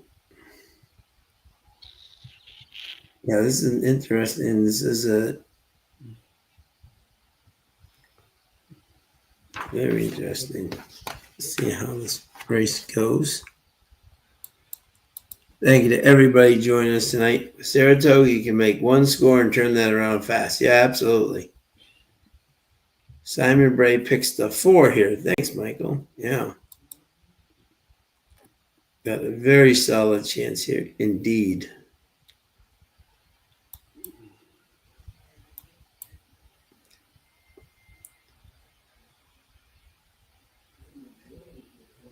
How many horses are in this race? 10? 10. Full field of 10. Okay. 18. And our bankroll is at just over 120. 120. Yeah. 129.90. So you got plenty. You bet what you want. Yeah. Bet it all. Bet 120. Who did you like here, my friend? You know, the reason I said it was frustrating, Sean, it seems like, how many times do I say this lately to where I'm like, okay, I'm going to try to beat the morning line favorite in here. I've got a horse I like a little bit, 4-1 on the morning line, and now opens up at the 2-1 favorite. Yeah. That's the horse all the way to the outside, the number 10, Miss Brightside. Miss Brightside, yeah. So Phil D'Amato, getting Rispoli up. This horse has been off for a little bit. Remember, we're going a mile on the turf. Yeah. I mean, 25,000 for what, Sean? Yeah, 25. Yeah, is that and what's that last part? Yeah, non-winners of 1. They've never won 2 races. There you go. So I like the win that this one's got. And as a matter of fact, the one thing that doesn't count, Sean, is the fact that this horse also has a win overseas. Yeah. One in Ireland, first start, and then comes to the States, came to Del Mar first, and not too bad first time in North America, but broke the maiden a few back at Santa Anita back in January, and then kind of moved up in class, but has been super competitive against really good fields, second, third, and third. And then that last time out back in May, finished back a little bit, but they took a little break, and now they're coming back. This horse is working well, and I think that has a real shot in here at a morning line of 4-1. I was hoping I was going to get a little bit of a better price. My second pick will be the 4 in here. Hey, Dimps. Kent DeSormo getting up on this one. It's like for Hess, look at Hess's record though. Out of 20 starts, 2 wins, 5 seconds, and 2/3. I mean, his horses seem to run second a lot, and I think that this one has a really good shot at that underneath. Ran against a couple of these last time out. Needed that race for sure off a little bit of a layoff from a year ago. Yeah. So almost basically a full year from 14 June last year to 15 June this year. So definitely needed a race, and it wasn't bad, but may need another one. We'll have to definitely improve off of the last race a little bit to beat the 10 in here, in my opinion. And then when you get past those two, I think it opens up. I will say this: the 7 may be your second favorite in here. Yeah, I'm actually against the 7. okay. So I'm gonna fade the 7 in here. I don't like the 7, and here we go, Sean. You ready? Yeah. My third pick is going to be the number 8 with KK up, Michael McCarthy. I really think this horse has a shot. So Broken Maiden, remember, non-winners of 2 Life. Really nice maiden, really nice maiden special win. But when was that?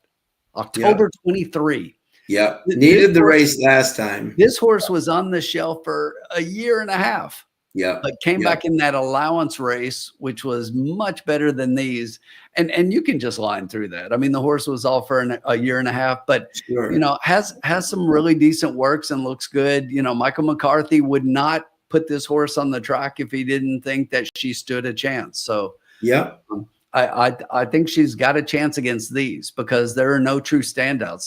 This is a pretty wide open field. I do think you could look at the 4, 7, and 10, and you could make a strong case for those. Again, I'm against the 7 in here, but I do like the 10 and the 4. And after that, I think that this horse has a real good shot in here. Yeah. Yeah, no doubt. No doubt. Yeah, Gatekeeper, I agree. I think that the 8 has some serious value here, and it was 8 to 1 on the morning line, and is currently sitting at 15 to 1. Pretty cold on the board, not taking a lot of play. And I just look up and at the track there beneath South Street, his picks are 7, and his second pick, number 8. Yep. Yep. I do not like that this 10 horse. I like the 10 at 4 to 1. I still think the 10 has a strong chance. I do not like the 10 at 8 to 5. That's an underlay.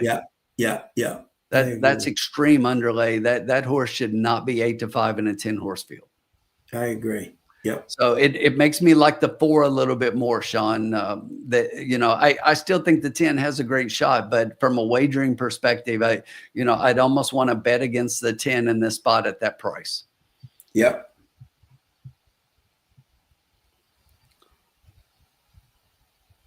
They are showing in the paddock. They're actually showing the 8 being saddled on the walk. She looks good, Sean. Yeah, she does. Yeah. Even though they're saddling her on the walk, I mean, she's not acting up at all. Her ears. No. It's very much on her toes. She's just walking. Yeah.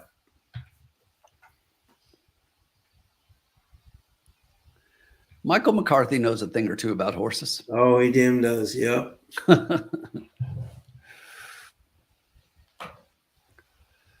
He's like, hello, everybody. Don't mind me.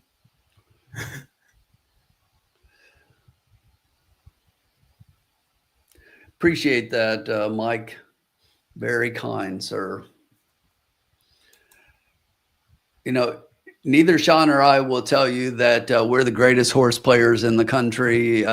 We play horses our way. We are happy with how we do. For us, we don't tell other people how to play. We're welcome. We're always interested in sharing how we see things. And if you disagree or as some people do and love to point that out, that's okay. I'm okay with that. It doesn't bother me that people think I'm an idiot. It really doesn't. And I see things the way I see them. And if you see them different, I mean, that's this whole game. But you pick up things and you share some of the things you've seen. And if you can learn from it, great. If you think it's stupid, that's okay too. I'm really okay with it. I seriously am.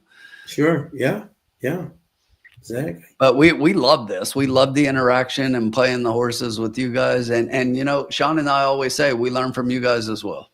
Amen. Amen. There's so much you can learn from every person in racing. It's amazing. Some angle, something that you just never saw. And thank you, Mike, for those. Thank you very much, my friend. But we learn just as much from you guys as we do. Now, this is an interesting angle here, Tim. If we're kind of going on the Mike Smith angle, okay? Yeah. Did I see? I didn't see David Cohen here at all today, did I? I don't think so. I don't think so. Okay, yeah. I'm saying this is David Cohen's only mount of the day. And interesting, this horse was originally trained by Sherry DeVoe. And Yes. they didn't bet this horse at all. I mean, at all, you know? And this horse lost to Just Better and Farfall and Bourbon Thief. Were all very good horses. Yeah. Yes, I'm just saying it's just interesting that, that this horse wasn't bet at all. And David Cohen has waited all day long for this horse to, Yeah, and you know what? I mean, she might fit on the turf really well. She broke her maiden at Turfway on the synthetic. Yeah. But other than the synthetic, she's got two races on the synthetic and 3 on the turf. The speed figures in those races say that she fits here. Yeah. Exactly. But like I said, I was playing against her a little bit. Sure. I would not fault you for playing her if you like her. There were just a couple of things I didn't like a little bit, but and Peter Miller's coming off a win in the last. His other horses haven't done much tonight. So yeah, because I watched that last race just to see what it was like, and to me, it looked like an absolute workout. You know what I'm saying? Like it didn't look like there was anything going on. And but she was 56 to 1. Rides back. It rides back, and also they kind of said to you, "We're not going to run today." Yeah, 56 to 1. 56 to 1. But look at the board now. 56 to 1 in the last race, and now 7 to 2. Yeah, no, that's what I really like. But I think that all of a sudden I'm the value in here. As far as the horses that should be towards the favorites, the value is the 4 at 4 to 1. Yeah. Hessen, yeah. I still really like the 8 to get a piece here at 13 to 1. It's definitely one I would put on. Sure. Yeah, no, absolutely.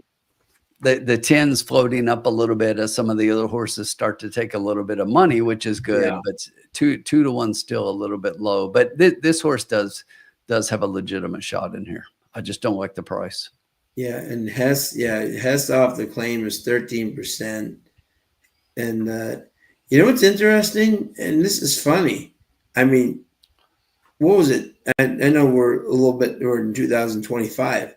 What was it, 10, 15 years ago? Hess and DeSormo were like 35% together. Yeah. I mean, you couldn't beat the duo, Now all of a sudden there's 6%, Yeah. And that's just, to me, is just a an interesting and Kent's got a couple miles in him. Yeah, no, exactly. Yeah, and most of the races this horse is running is against state bred, So, all right. How many minutes we got? We still got a few. They haven't even. Yeah. Oh, okay. They just did it, Sean, for the final time tonight. You know what time it is? What time is that, my friend?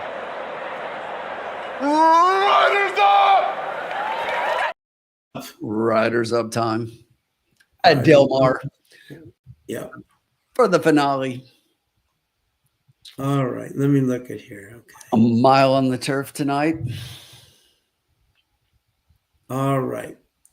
Here's my thoughts, Tim. See what we think here. Okay. Yeah, talk through it. I like the 10. You know what I'm saying? Like as a horse, right?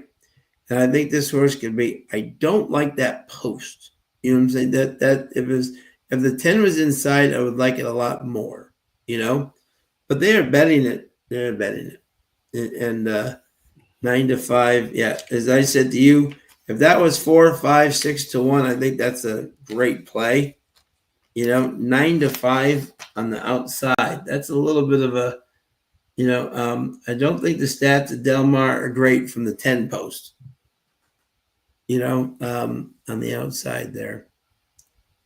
And DeSormo's horse, Hess and DeSormo have always been great together, but they have not, So, and when looking at this field, we're coming out into the track here for the last time of the night.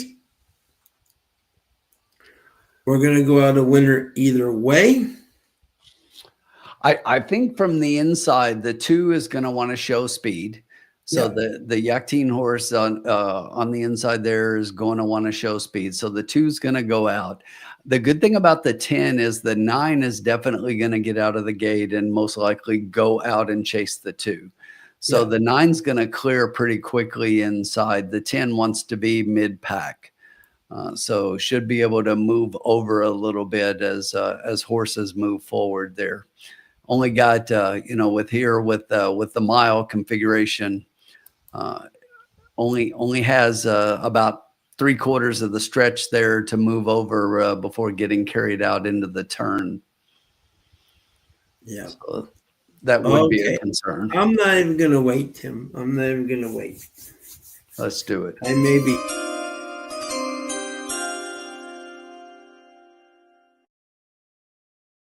I'm doing a $2 exacta 7 all. And the reason I'm doing this is because David Cohen has been waiting all day to ride this horse for one Peter Miller. They are 22% together in the last couple of years together. He is 4 of 18 in this meet, 22%. He's riding well. I think that last race was a total workout in terms of I don't think they even tried it all. This horse ran against Bourbon Thief, Farfel, and Enchant, and Just Better, and Ramunzel, and at Churchill Downs and Fairgrounds, which are much better than these horses. I think we got some fake speed up front. If David can get this horse to a clear path, I do not like that. If the 10 was on the inside, I would like him a little bit more, but he's on the outside, which I think will be a tough thing for Umberto to overcome. So I think the 7 is the value here. Another thing about the 4 that I kind of like it, I didn't mention, but I wrote down on my notes, is that she is the only 5-year-old in the field. Yep. 3-year-olds and up. You got her at 5. You've got a couple of 4-year-olds and a few 4-year-olds, and then the 3 and the 5 are the only 3-year-olds. Yep. Bobby D is playing an exacta box, 410 with 179. Good luck, Bobby. Good luck, Bobby. Irene's going to play that 8. She has win place on the 8 and playing an exacta 248 with 2348. Yep, Paul, that's an $18 bet. Yep. And we're finishing up on the night regardless. Exactly. That leaves us 111. So yeah, so we've won on the night. So, and we've had a fun night with y'all, which is the biggest win of them all. So. And Sean, looking at the exactas with the 7, the lowest of all would be the 710, which would get back 25. Yeah. So it would be a slight win. But there are a few in there that pay pretty darn well. What I think is really interesting is that, so you got 25 on the 10, you got 43 on the 4, which we expect. The 2 is 62. But the next one is that 8 horse who is sitting at 12-1, but is low in the exacta pool as an underneath play. Yeah. Let's bring that home. I'm thinking that I may be dead wrong. The 10 may win, and I'm because I liked her second, but I just don't like her from the 10 post. Yeah. If she was in the 4 post, or 5 post, I think she'd be a solid play. I just think the 10 post is a tough place to come from, especially at Del Mar. The 8 looks they're showing that 8 again, and I'm telling you, this 8 looks like $1 million. It looks like $1 million. Yeah. Yeah.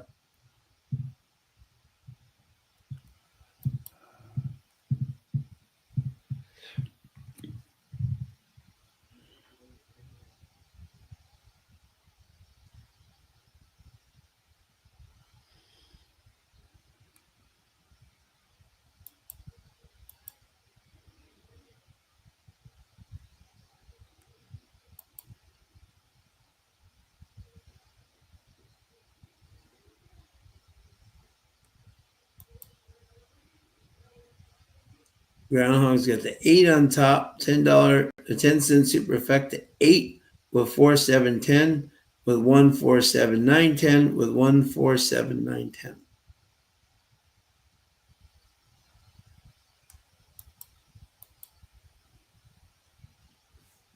Yeah, and for everybody this weekend, again, check out Ella's huge races this weekend. Tim might even be there. Zach could check in with him to see if he does make the drive up. Then you have Saratoga. You got both the Physic Tipton and the Sword Dancer both winning your in races at Saratoga. So those are very important on the turf. We got the big Arlington Million card at Colonial, which is great. My pick in that race is Fort Washington. My boy Junior Alvarado going to ride for Shug. $1 million. $1 million, exactly. Rick Johnson here's got a 2-4-7-9 with the 10 and 10 all. Good luck, Rick. Dan Whitson's got a tri-key 4 with the 7-8-10. Good luck, Danny. I like that bet, Dan. Yeah, Gates got the 8 to show. He does like that bet, and don't worry, folks. If the 4 is ahead of the 7 and the 8 and the 10, don't worry. He's got it. He's right there with you. I've got your bet, Sean. I've got it covered. Yeah, I think Del Mar again next week, Tim. I think that's a good. I think so. Yeah. Yep. I will sadly not be here next week. I will be at Kings Plate week. I'll actually be at the Cubs Blue Jays game during this show, but I will definitely checking in. Hey, Formula. Another winning night, Formula, no matter what happens in this race. This is exciting. Rick Alfred likes the 3 to win. Good luck, Rick.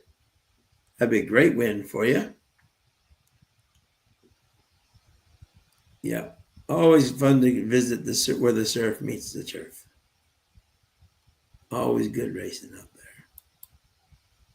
And this bonus thing that Jerkins created, Tim, has really made the racing really good out there. You know, the shipping people. You know. Yeah. People like Ken Sweezy, Michael Maker, a whole bunch of them have brought in horses from all over. Baltus. Yeah, I agree, Bob. This has been a good change from what we've been playing lately. So yeah, no, I agree. Yeah. Thank you, Bob. Got some great jockeys out here too. Some really good ones. So we're 1 minute to post.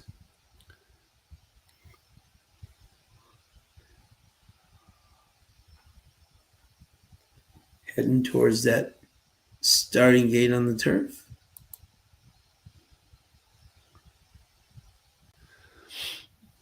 Feels like let it ride night.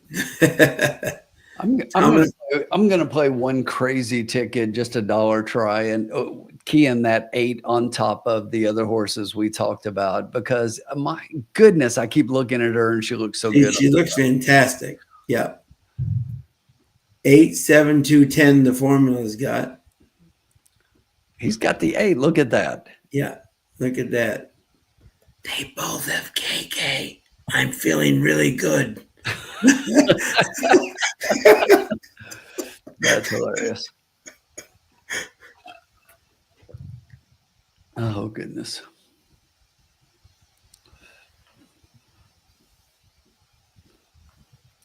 Amen, Rick. Absolutely.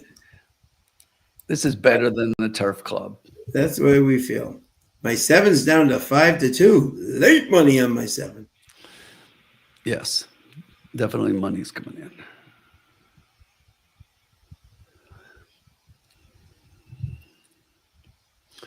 Let's get it done, folks.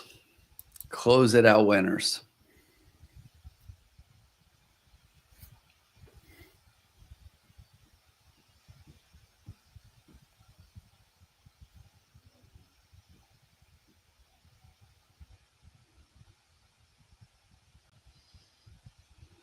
Here comes the 3. Hey, the 9 waving to the. That was cool. Jockey waving to the camera.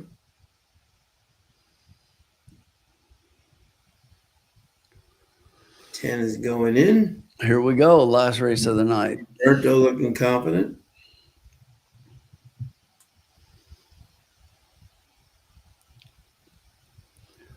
And they're off. They are off in the finale.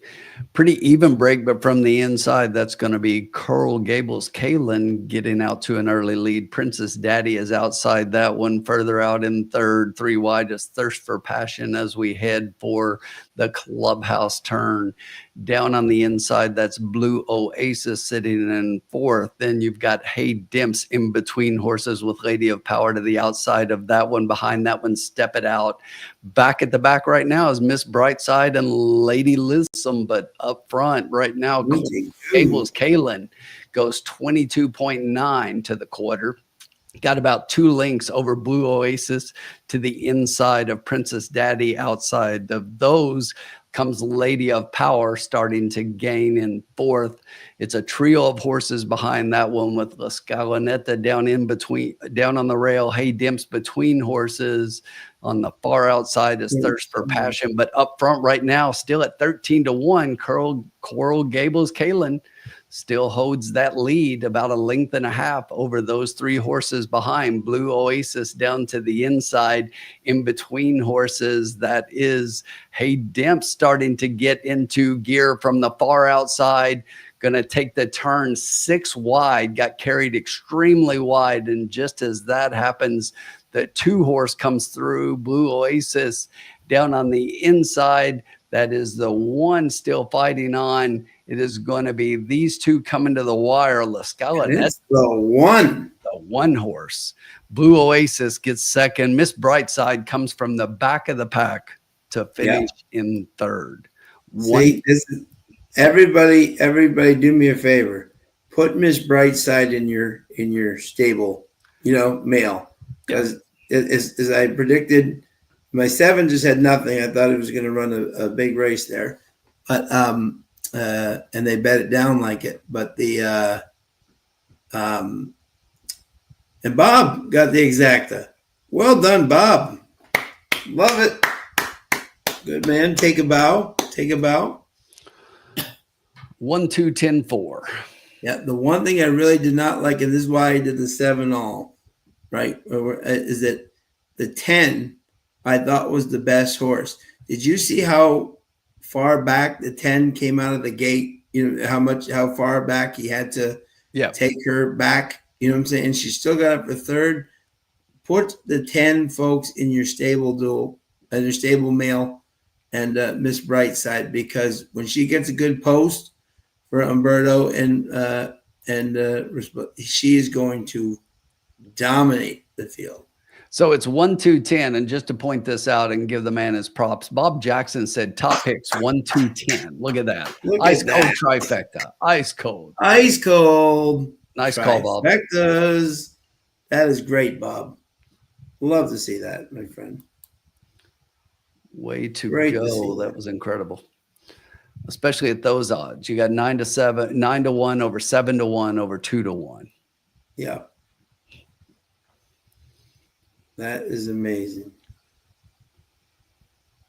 And the 9-7 exacta for $2. You ready for this, Bob? I don't know what you bet, but the 9-7 exacta for $316.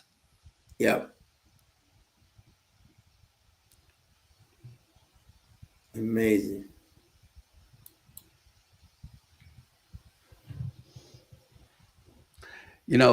That's the thing, Bob. We always say it only takes one. It only takes one, bud. Yeah. It only takes one. Yeah.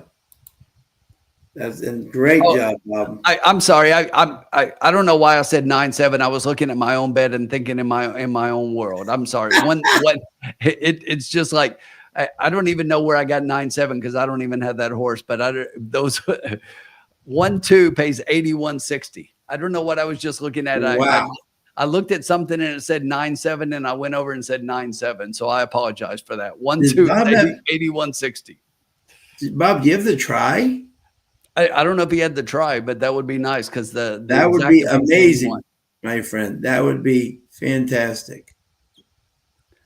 You know, I got to check my Coke Zero because that's all I'm drinking right now, and somebody must have put something in it because I don't know where that came from.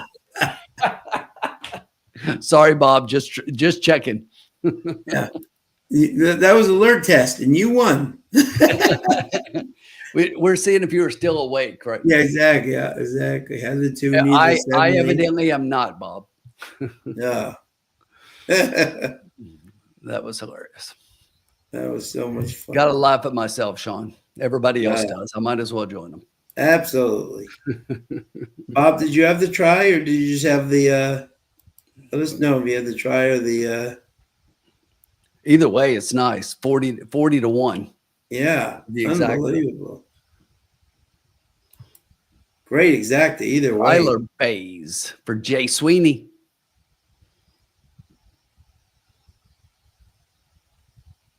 He can win that race? Yep. Oh, did I not guess? I didn't see Ken Sweeney on the damn thing. Wow. I did not see it. I got to text There it him. is. So your $1 exacta pays $40.80. The 50-cent try paid $67.35. 50-cent try, $67. Ken J. Sweezy coming through big time. Yep. My boy. Yeah, I actually when I was handicapping and I looked at it and looked at him he had a couple horses in tonight, but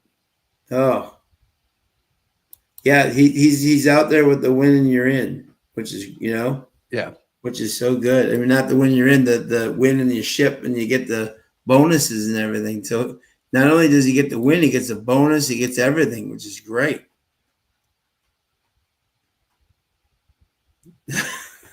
Nice, Canterbury. Mike, just keep going. Yeah, there, bet the 9-7. I don't know where that came from. Oh, Rick had 2 all 10. Oh my goodness. Oh, Bud, you would have been. Oh, that would have been huge.